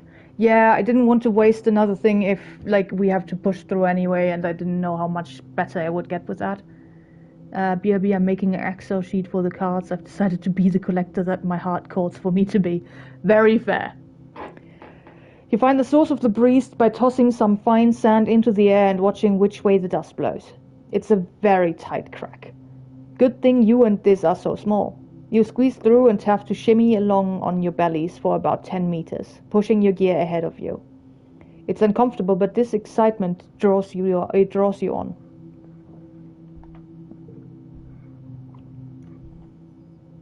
Yay, +3 perception. Past the crack, there are fewer signs of animals.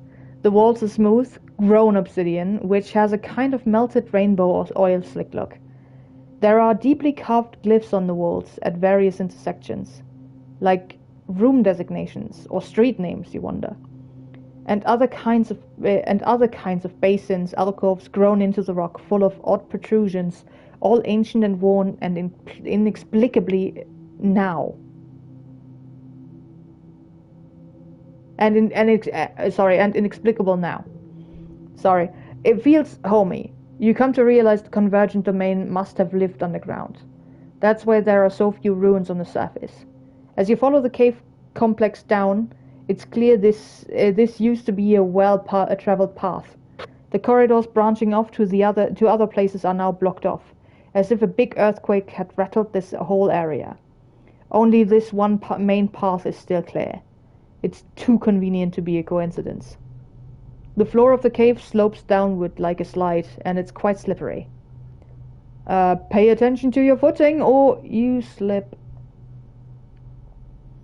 We can pay attention to our footing.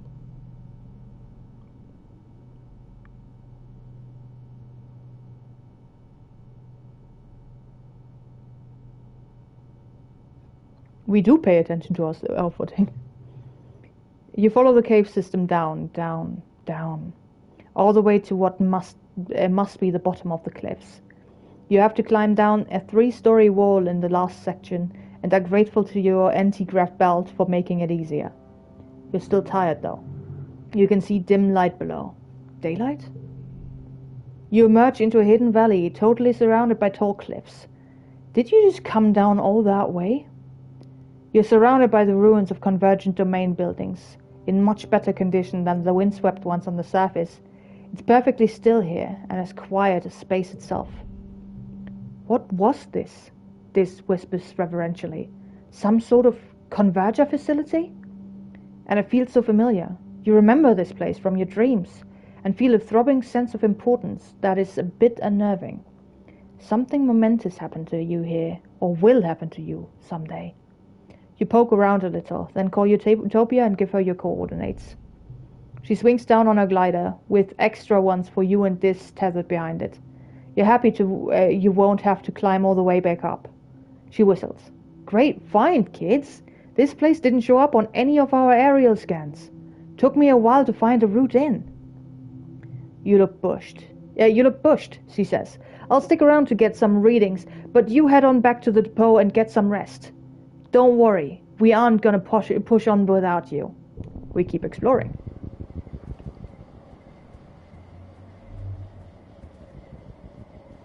I mean, yeah, that was a no-brainer.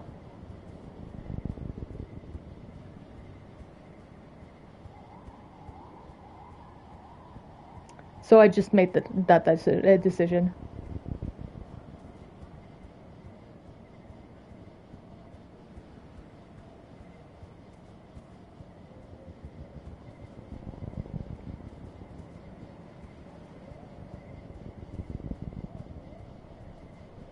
Oh, I see a crystal to the right there.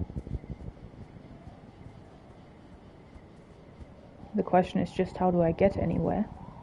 Because this area is really, really big.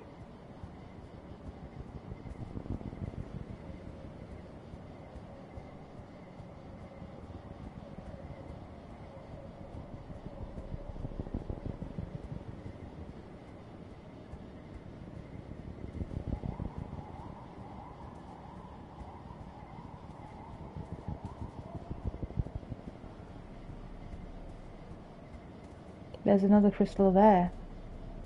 How do I get to that one? This is where I started.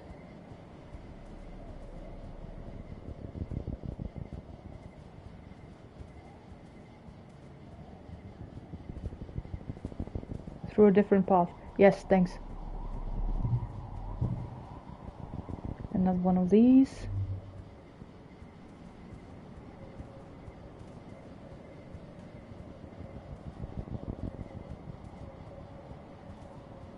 You love being helpful. Yes, I know. Yeah, this is where I just came from. Yes. There's still at least that one crystal that I can't seem to find a way to. The one in the clearing over there, that exclamation point, looks fairly ominous. Should we go for that one?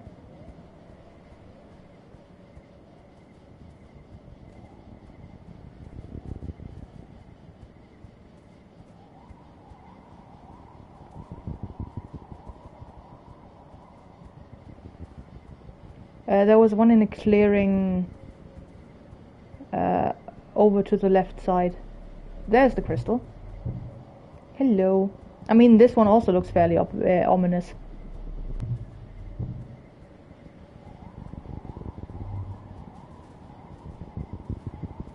Like this one, or there's one to the west of here that is also in a clearing, a small one. Yeah, the question mark.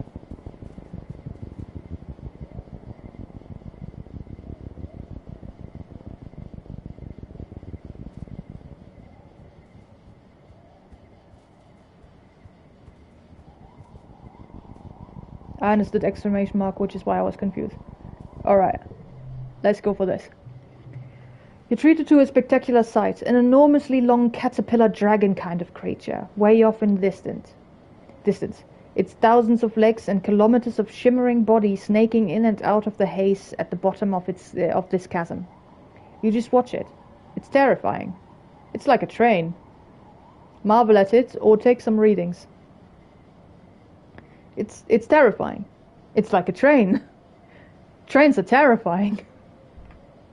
Take some readings. It's so far away, but you record its movement coordinates and take a video for Utopia. That gives us 3 animals. And kudos. Right. Now the other one that I meant, let's see if I find it again, is not you. This one. This is the other question mark that is in a clearing and looks ominous.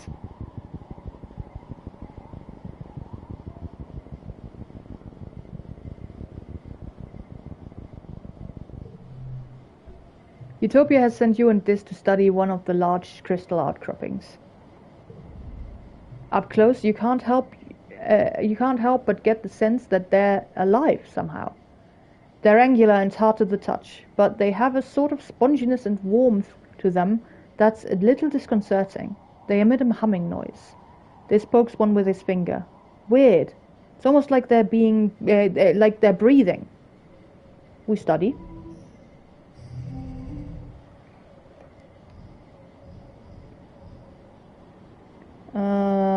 +1 to physical cards. I don't have a 5 on me right now, but I do have 2, 3, 4. All in different colors, it's fine. 7, 8. Okay. 6, 6, 7, 6, 7, 8.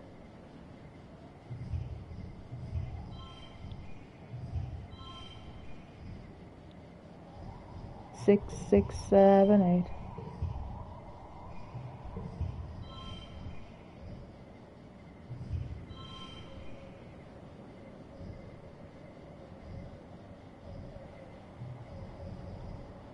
Or should I keep the high cards for the next round? I wonder.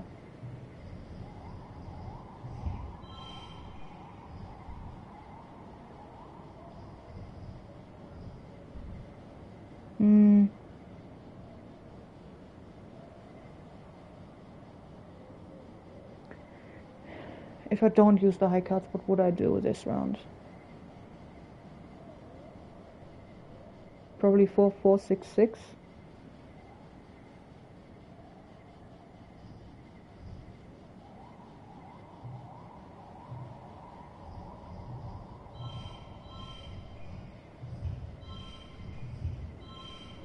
It's way worse, but I am keeping the really good cards for the next round, which they might come in better. This is a risk. Let's go. I mean, already paid off, hell yeah. I still don't have a 5, I don't think.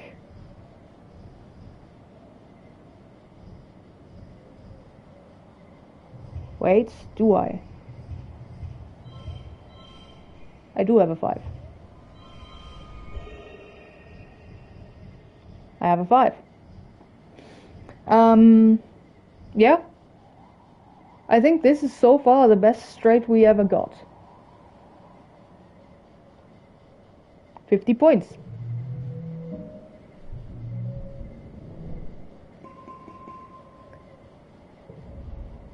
You notice that they hum the loudest at midday, under full sun. The few crystals that have grown under shaded outcroppings are less vibrant than the others.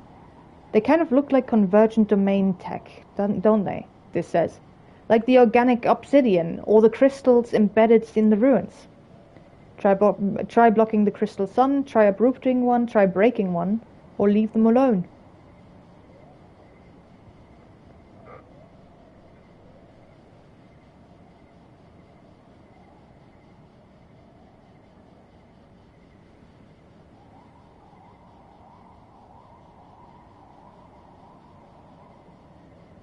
Try blocking the crystal sun. On a hunch, you cover up one on a hunch, you cover one up with some fans. After an hour, it stops vibrating. Something deep inside it has gone dormant. The crystal turns clear, like the ones that were shadowed naturally. When you remove the fronts, its color returns. Oh, so it's like photosynthesis, this exclaims. But it's not a plant, right? Try uprooting one, breaking, or leaving them alone.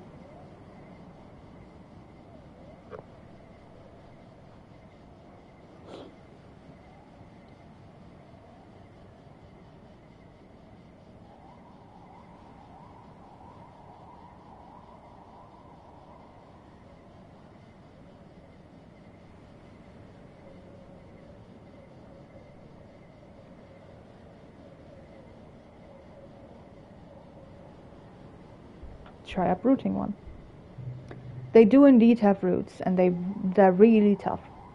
You dig around the base of one and expose them so you can see. They're made of the same glass, but rough and frosted, and warm. Much warmer than the surrounding soil. The roots go down deeper than you can dig. You won't be able to remove one without breaking it. So break or leave them.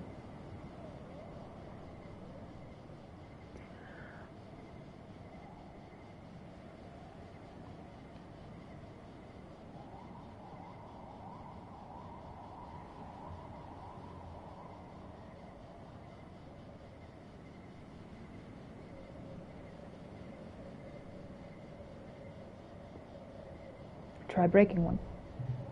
You wiggle one of the crystals like a loose tooth. Wiggle, wiggle, wiggle. Boom! You're thrown by the explosion.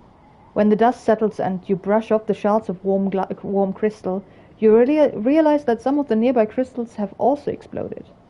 Are they connected underground? Yes, I know my corizal network when I see one, Diz exclaims. They're alive, like fungus, but also kind of artificial, like the convergent domains buildings. I bet they were used to harvest energy from sunlight, like living solar panels. I wonder if they've been growing wild this whole time, or if if they still power something. He stops. Wait, are you okay, Solis? Thanks for noticing that I was just in the middle of an explosion. You dust yourself off and scribble excitedly in your survey notes. This is an important scientific discovery. We got engineering from it. Done. You're too worn out. Yeah, we're going home.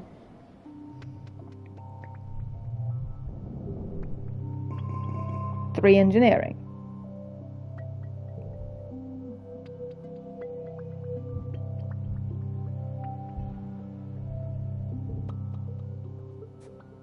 Right. Let's see if anybody has anything to say to me. Otherwise, we're going off for a break. Because we have to go off for a break. Hey there. How are you doing? Oh hey, Diz wants to talk to us.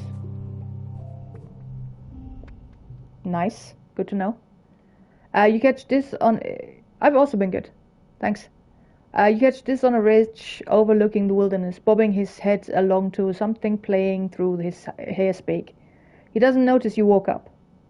He jumps when you tap him on the shoulder and scrambles to turn off his hollow palm. Don't sneak up on me like that, he grumbles, then flops backwards on the grass to look up at you. Man, I was just getting to the good part of the song. What are you listening to? This looks away. Just some old music from Earth. You probably wouldn't like it. Try me. You sit down beside Diz and extend your hand to link your hollow palms. Diz stares at you for a few seconds before pressing his palm at yours, and music floods your brain through your hairspake. Diz takes his hand back and weaves his fingers together, timid. I listen to a lot of Earth music, he says. Do you love it? Do you like it? He asks. I love this band, or you listen to this? This is nice.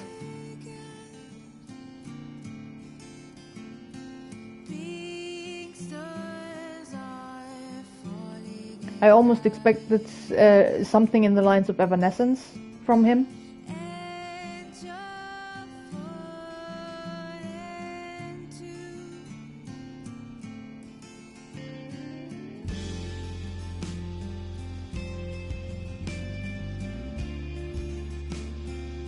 I love this band.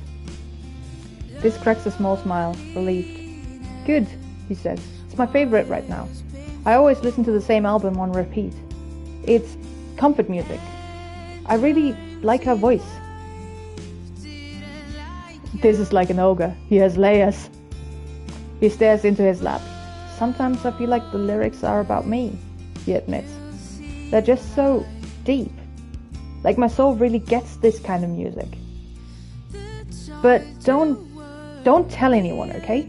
It makes me feel better thinking that someone knows my pain, even if it's just a dead Earth woman. Sounds deep, man, or she probably just wrote it for the money.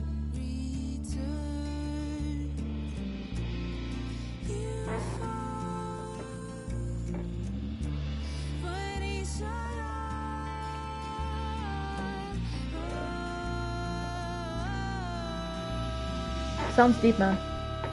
Diz nods and closes his eyes. Yeah, he replies. I have a lot of time to think. Not like everyone else here. Not like all the other people. Oh, nice. I like getting scenes. I never noticed that he has nail polish on. You lie back on the grass and listen to Diz's music for a while. Introduce him to some new music, hold his hands, or just enjoy the time with Diz.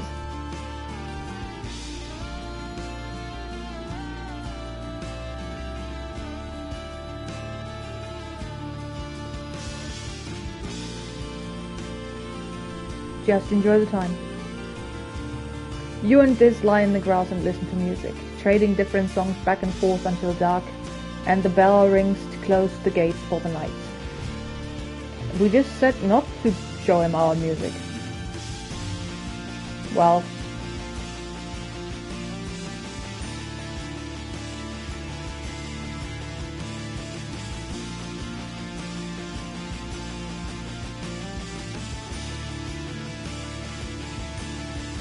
Right, where do we want to relax?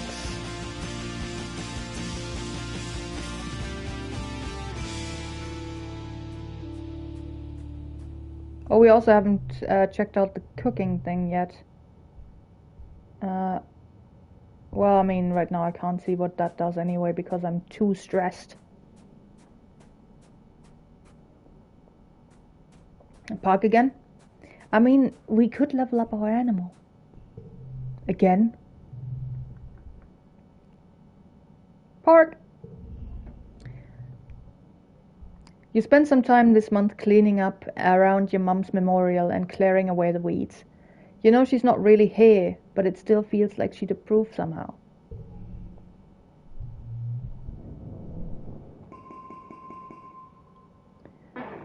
Creativity and empathy, I think. Maybe. We'll see. Wouldn't be too bad. I mean, we're both lacking in those. So we can get rid of the wildcard that we haven't used yet. Or the smart for my age, which is a 4. At least we got rid of the giggling finally. Because otherwise I would be so annoyed by this choice. Keep both? Yeah, I was thinking that.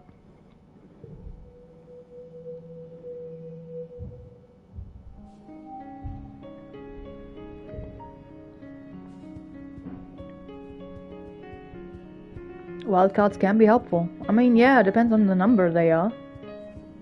Like, it's not a wildcard as in color-wise, it's a wildcard as a number. Xeno egg.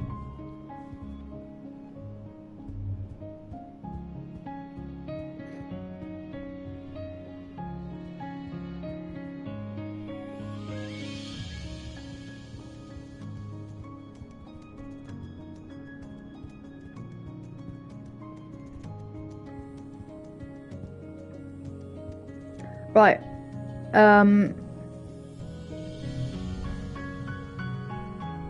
Hug.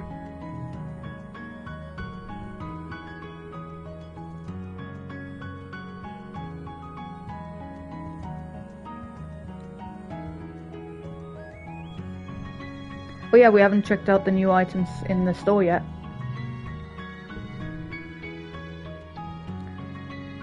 Udicot's old hat, 5 empathy, 1 bonus to strengths. Cool jacket, 20 persuasion, 2 bonus to strengths. Okay. Emoji proji, 10 to all yellow skills, plus 2 to yellow challenges. Draw 1 extra card, memory backpack, or plus 30 bravery, 2 times bonus for strengths. That is huge!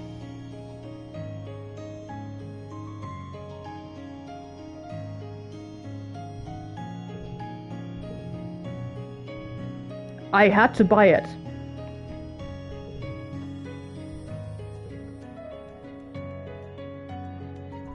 That is a really big thing.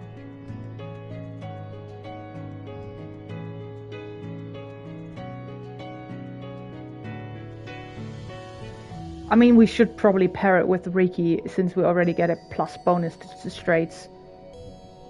Plus 5 to challenges. Is better than plus 2 to challenge to just certain challenges. Definitely keep Reiki at all times. Yes. Like, this is so big.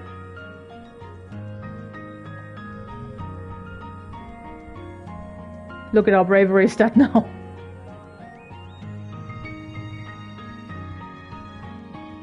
Right. Yeah, that is a lot of change there. Like, that is gonna be so useful. 2 creativity, 2 empathy. Let's just do that because we haven't yet.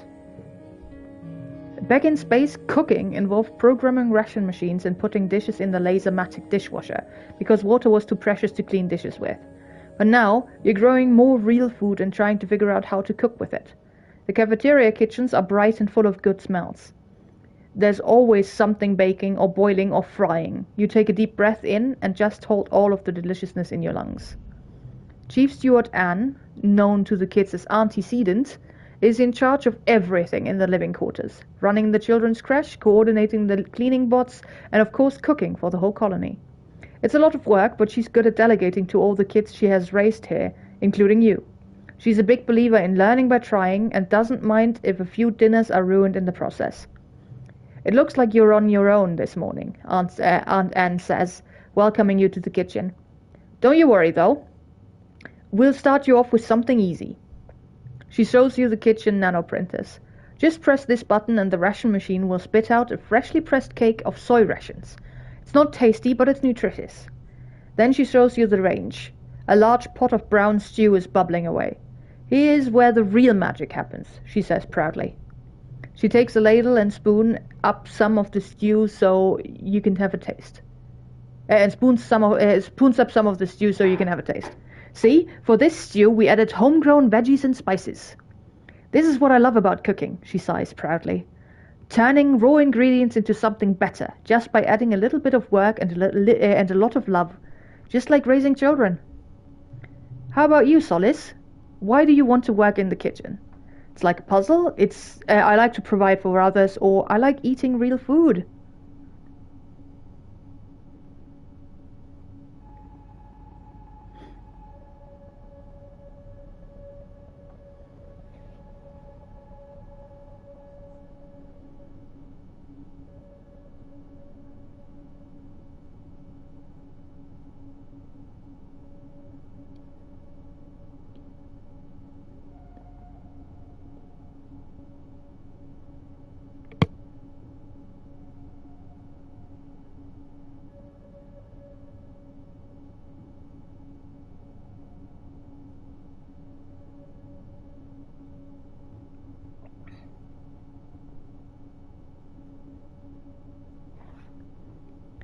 I like to provide for others. It feels good to know a loved one is happy and well fed because of you. You tell this to Aunt Anne, and she smiles indulgently. That's a fantastic reason, Solace. We need a little happiness around here. Aunt Anne sets you up with a few basic kitchen tasks and leaves you to it. If you need help, I'll be just around the corner, she says. Or you can ask Congruence for advice. She has every recipe and method you could ever need, and she's an excellent teacher. You very quickly have your hands full with the sheer volume of food it takes to feed 100 people. Workers from the canteen shuffle back to pick up trays of soy rations and pots of stew at regular intervals. Somehow you keep up. You poke your head into the canteen at lunchtime to see what people think about the food. Seems like they like it. Maybe you're cut out to be a chef. I got +2 organizing. Hell yeah. Getting there with organizing then. 5 kudos if total equals goal.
Yeah, was.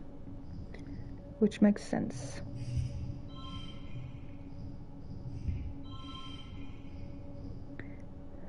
I'm 1 point away.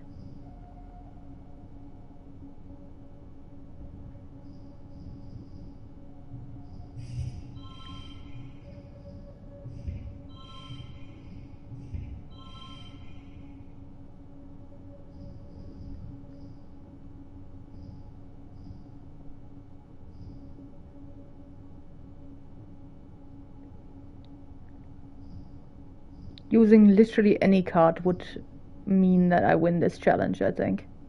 We have a lot of yellow flowers. Let's just change something to yellow. Yep. Now we can just check if this does the thing. No, it doesn't. Okay. Nope.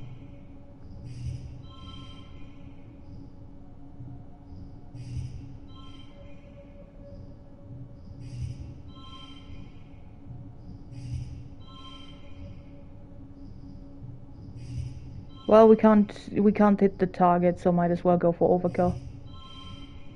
Oh wait, we can hit the target. Well,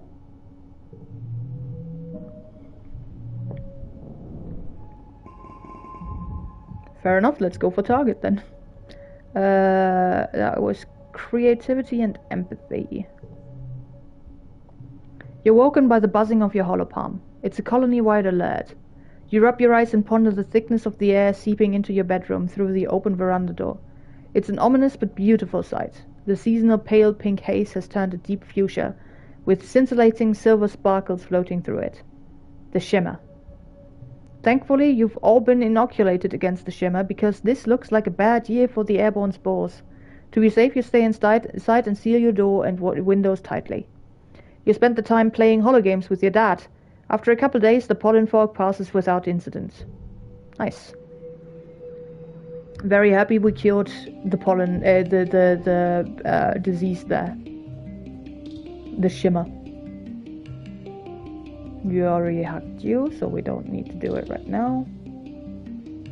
Yeah, this would have been bad for the dad, I think. Yeah, probably. I don't think if we if we hadn't cleared that year, I think he would have died as well, yeah. I mean, if you're going for all endings, I think at some point you need to let your dad die.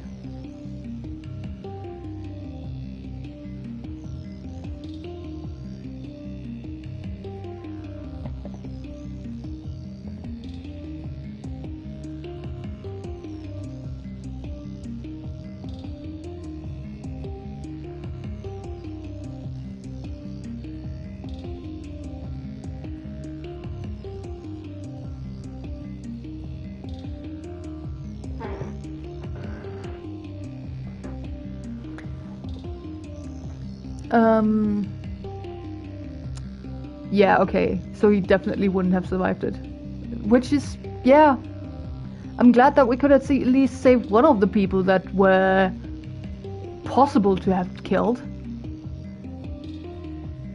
in the first year. Right, do we want to go exploring again since we're relatively fresh? Yeah, we're at 10. We could go out for more exploring. Same area or somewhere else?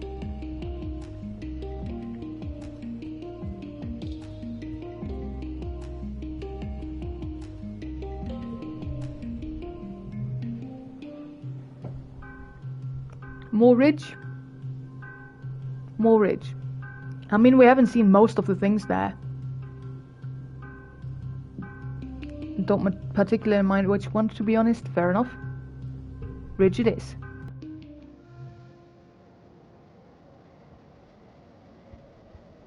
Oh, I didn't look at the things again. There's a new boss event? That's cool.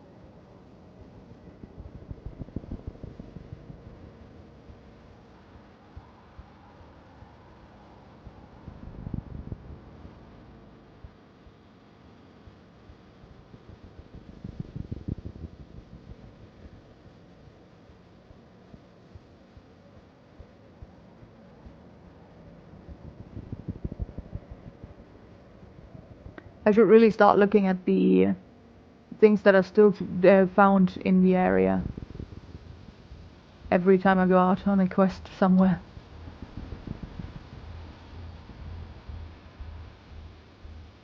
I mean, that question mark up there looks also very foreboding.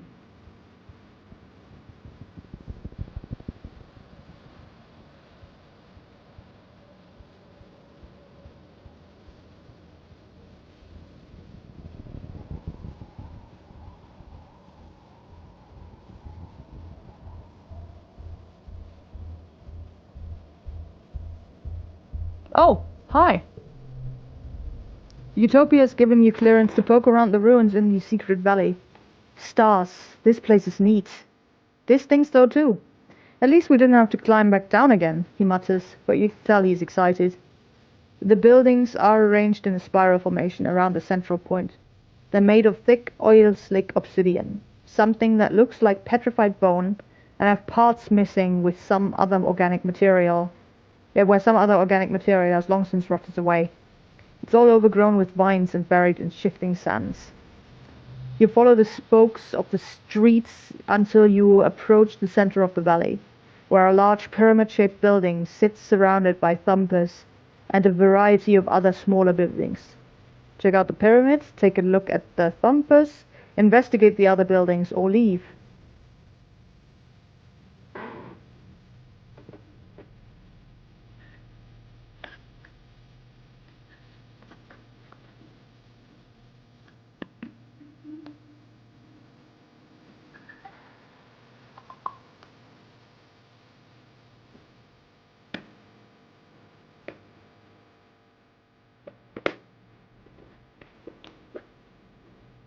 Check out the pyramid. You walk all around the massive pyramid, but you don't see any entrance into it. It's sealed tight.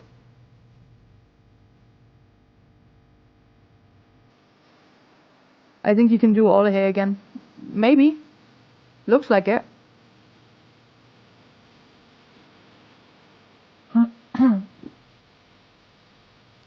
It vibrates with significance and looms hugely in your dream memories. You feel faint just being close to it, but this doesn't seem to feel anything. When he insists you give up and investigate something else, you don't complain. I mean, then we just do everything. Take a look at the thumpers. The four thumpers are in careful alignment, forming a square with wide paths between them and the pyramid at the center. One is almost totally reduced to rubble. None are still active. Investigate the other buildings. Smaller, more deteriorated pyramids buildings dot around the valley, purposes unknown. There are also dozens of little obelisks, a couple meters wide with a circular design on one side. You approach a random one of these on the edge of the valley. You lean on one of the round designs and the iris dilates open, sections grinding back like the world's rustiest automated door. Now you're looking through a large round door into a small featureless room. Quite small, quite featureless, totally dark. Very creepy. But you can hear a faint hum. Is it still powered? Bravely walk inside? Or, nah.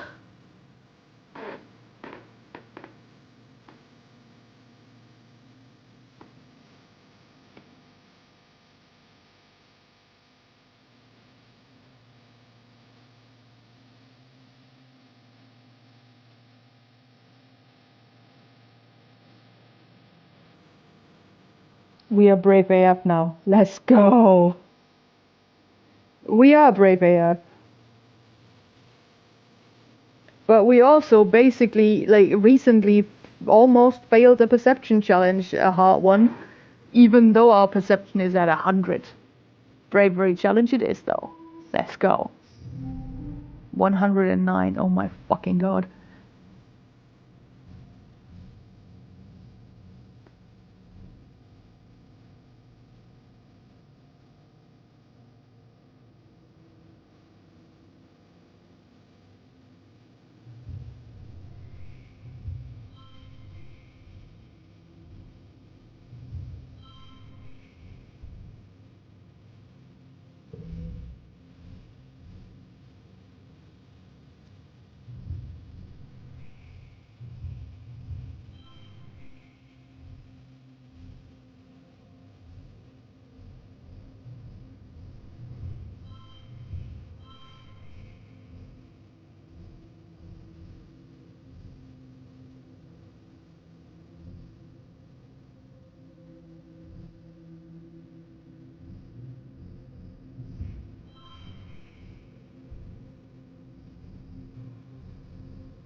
Well, this we won't let stand.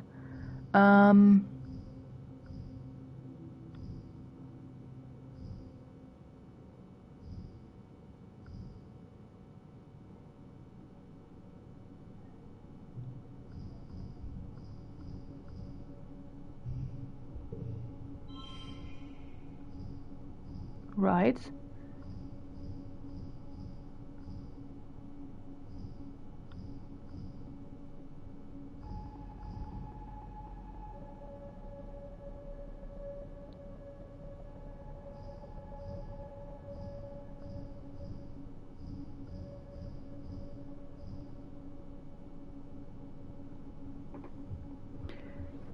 Okay, at this point we can push through, or we spam cards. Not knowing if that will help much.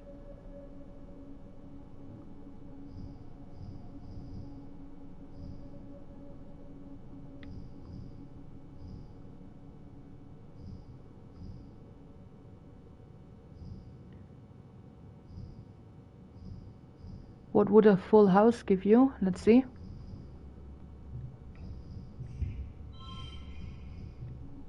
Since we do get points on... Oh wait.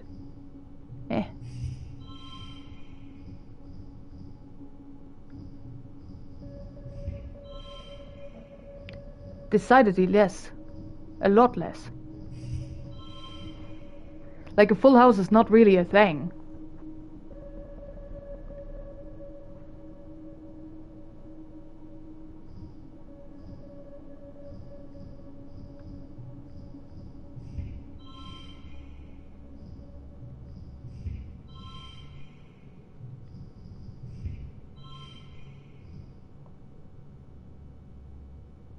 It's either straights or streets, yeah.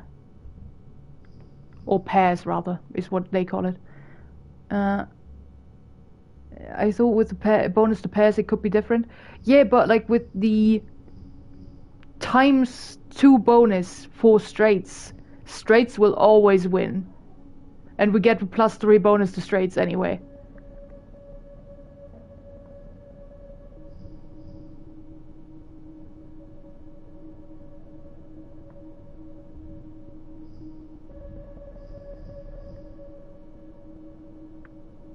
So, yeah, either we try to get basically most cards here up a couple of steps, or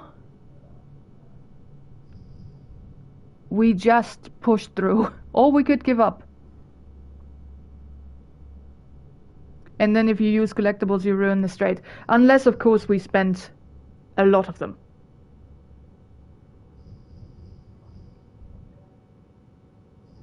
Oh wait, I'm exchanging you for you because of the whole minus kudos thing on this one.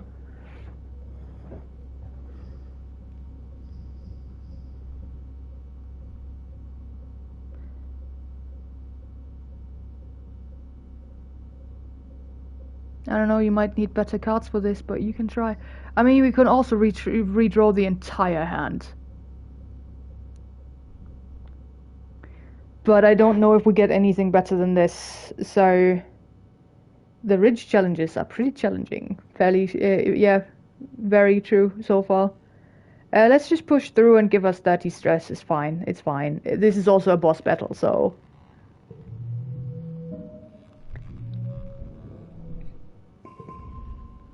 You walk in, this close behind, and suddenly the iris closes, the floor lurches and you're moving down. An elevator. The elevator squeals and grinds away like it hasn't been used in literally thousands of years. It doesn't go far, then grinds to a halt and the iris opens to reveal a large room with obsidian walls. Like all convergent domain spaces, it's more cave than room, with stalactites everywhere and giant lumpy mounds of fungus. You wonder if the obsidian stuff they built with melts over time, running and dripping in extreme slow motion. There are consoles on all the walls, like this is some kind of control room, maybe. Most of it is long dark and covered with a thick layer of dust, except one the device with two weird bony knobby sticks poking out of it. Touch stuff at random or leave for now. Imagine getting stuck in there. I mean, maybe we can see what happens if we get stuck in here, because we touch a lot of random stuff now.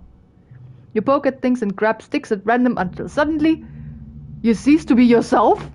You're like a visual, audio, and weirdly tactile representation of something vast.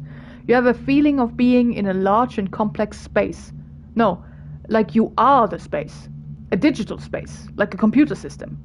As if you were sucked inside a 3D representation of the HoloNet and you could see files and processes and whole worlds of data, but in alien formats that speak to you more in sensation than logic. You let go of the sticks and the console room comes back.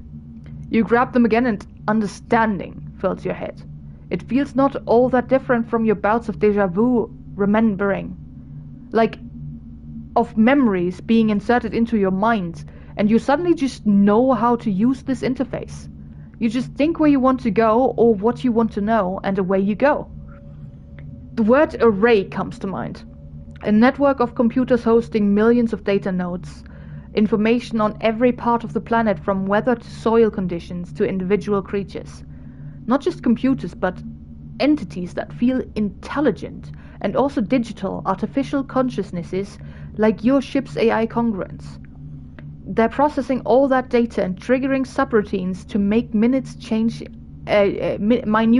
on the planet's surface. +2 to engineering. Then a booming voice enters your brain and obliterates all else, speaking more in abstract thought than words, but loud. What are you doing in Wormhole Observatory Array Console 5, you nosy little creature? Then an explosion in your head, and you're thrown backwards and out of the array. There must have also been an explosion in your hands, which are now singed. The console is blown out and dead. You're shaken. Something didn't like you poking around in there. And whatever the array is, whatever lives in it, has been watching you. Probably ever since you landed. That's not ominous at all. You tell Diz about the array and the voice saying Wormhole Observatory. He looks around impressed. The convergent domain was sure up to some shit, he says. And now you know about the array and how to access it. That could come in very useful if it turns out to be a danger to your colony.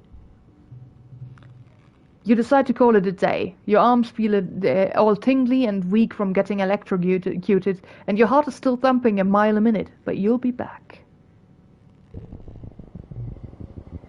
Dum dum dum!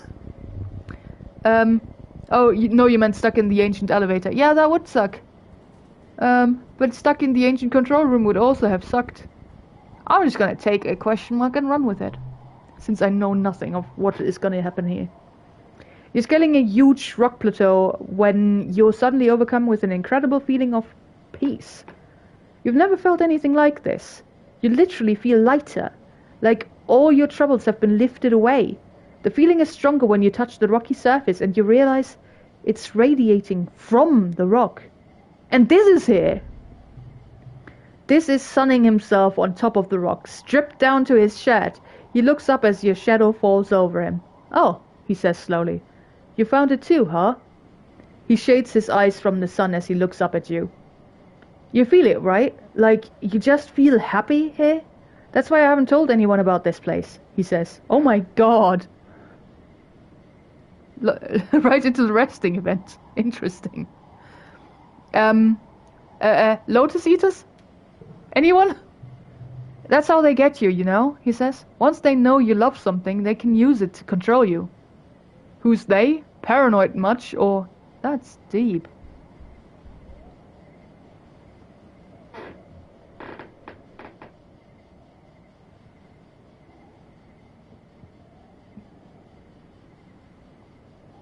Who's they? This gestures lazily. You know, people, the world, life, he says. I like this place because it feels like it's somewhere where I'm not just a cog in a machine, you know? You're going to keep it a secret, though, right? This asks. I don't want this place dug up and studied. It'll ruin it. He scowls. People always ruin things, especially researchers. Some things you don't need to understand. I promise to keep your dumb rock a secret. You have to trust people this, or, okay, it's our secret.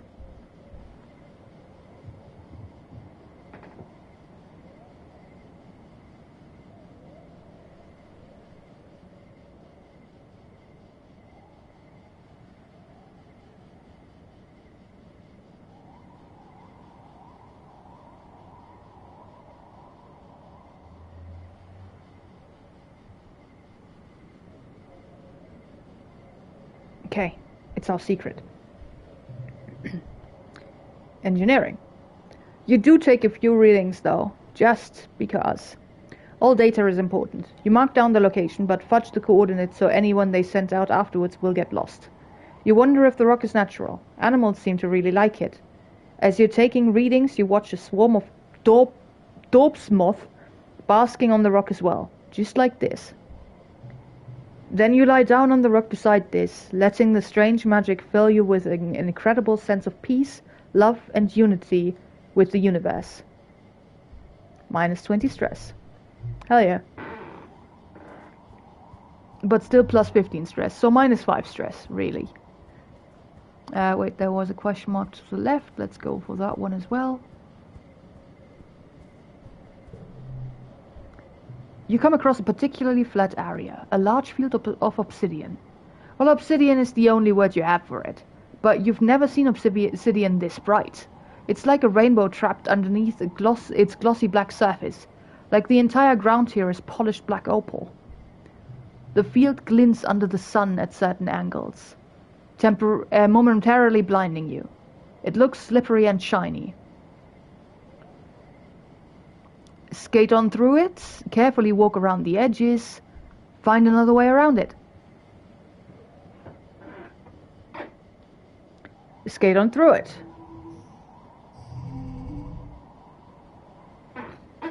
We have a lot of 2s on this. Let's just waste all the 2s. Oh, one slot will turn a card like yellow, so... yeah, might as well. And we have wasted a couple of 2s on it, and don't have as many.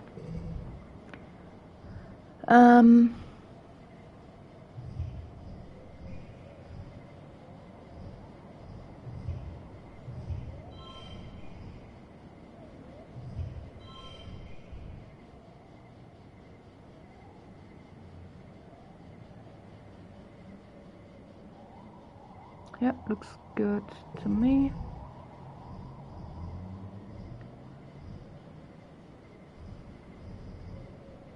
Three, 4, 5, 6, 8.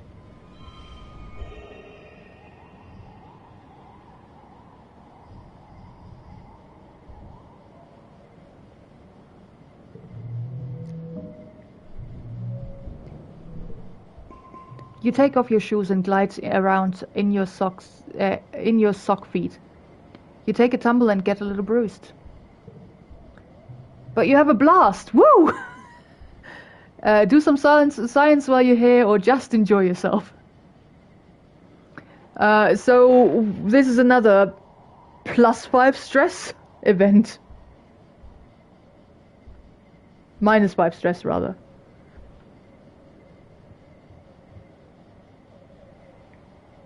Oh.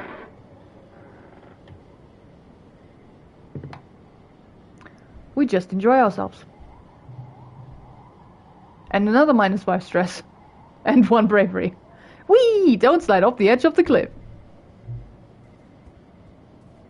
But we still spent stress, so I think this still comes down on the... We lost stress points rather than we gained any, but it's still less than on other events. Meaning we can go into more events. There, I see you. Okay. A precarious natural land bridge drops down sharply on both sides here. Yeah, we still earn bravery, that's cool. You kick a rock over the side but don't hear it hit the bottom. Do you cross? Cross the bridge very carefully, which gives us up to the highest heights. Which is a 6 plus 2 if this has the highest value. Or we cross the bridge or we turn back.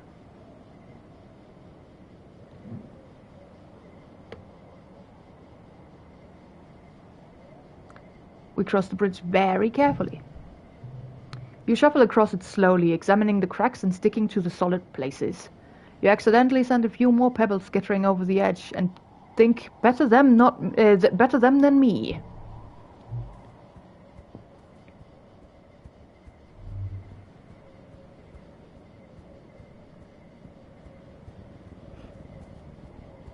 There. You investigate... Oh hey, another card. Hell yeah. You investigate a weird squeaking noise, eventually following it to its source. An undulating swarm of sleek creatures are gathered on the cliff above you. You watch as they throw their tiny bodies off of the edge, plummeting past you and out of sight. They scream and screech in excitement. Okay. Weird. Get close to investigate, which gives us raining bounce weasels. Set neighbors to this value, which is 3. Film it from a distance or leave them.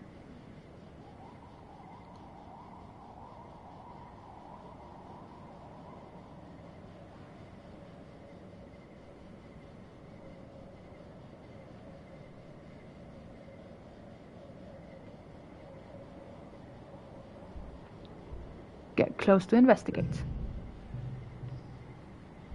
You pick your way down the slope, finding a second herd of miraculously unharmed weasels at the bottom. As you watch them, one lands on your head and, squeaking indignantly, goes to join the rest of its kin. Ouch. You hear the flapping of wings and look up. A whole colony of pink and orange daub's moth cling to the rock overhead, nearly camouflaged. As the squealing of the weasels above reaches a fever pitch, the daub's moth restlessly take off from the cliff and flutter around.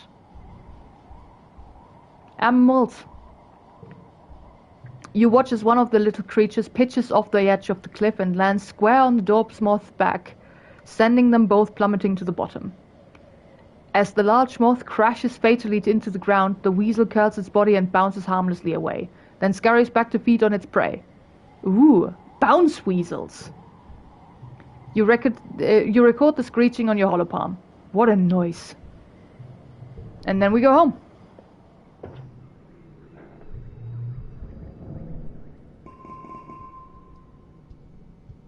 Engineering is getting there now.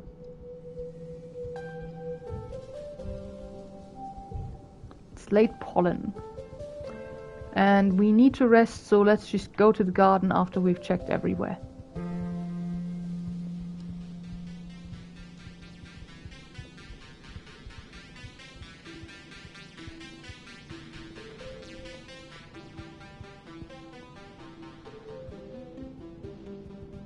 Yeah, I also am not gonna go for much longer. And I hope your headache goes away and you can rest well, and I will see you tomorrow. Goodbye.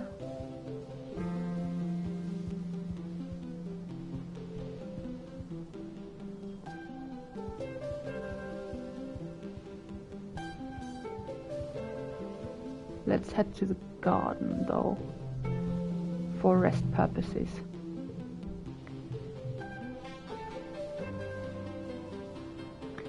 You and your dad sometimes make a point of spending time at your mom's memorial together, often splitting a meal. You always leave something on the memorial, like an offering, a piece of fruit, a slice of bread, a cup of bleb tea. It's a luxury to be able to offer food to something that can't eat. If your mom were still here, it's hard to say if she'd roll her eyes or be proud that you can afford that luxury. Right. We can get rid of either the +2 in the first or last place for small diz, or +1 for each gem on other cards.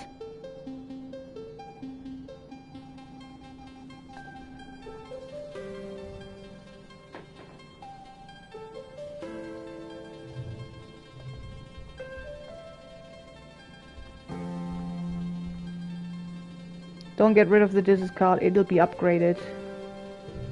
That is the kind of thing that I don't want you to say. We have like 3 of them, it's fine.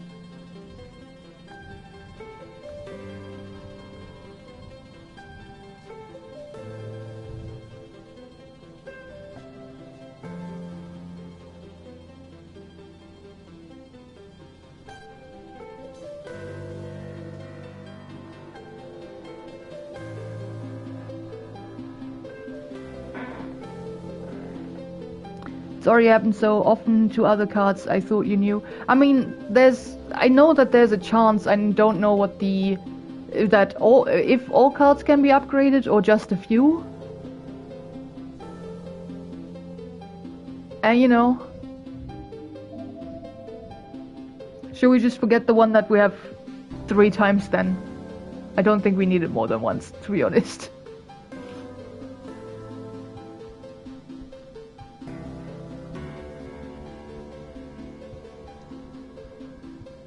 Yeah, let's forget that one.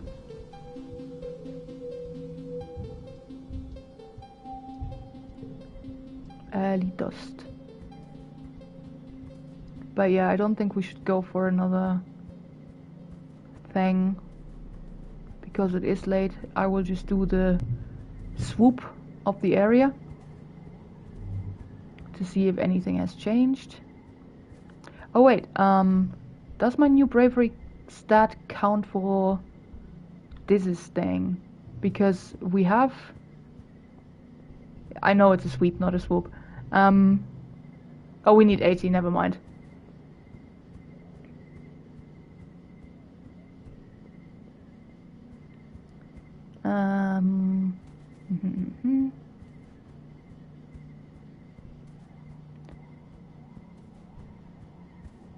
We have 75 in bravery right now with the...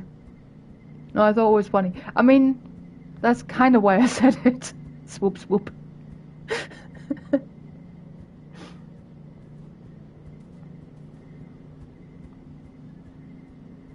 Whee. Yeah, nothing else here, I don't think. Then we should probably just both head to bed IRL.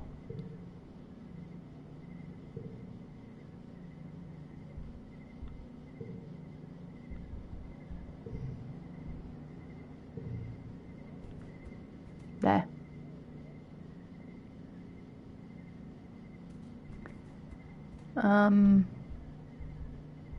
Points wise, organizing is getting there as well.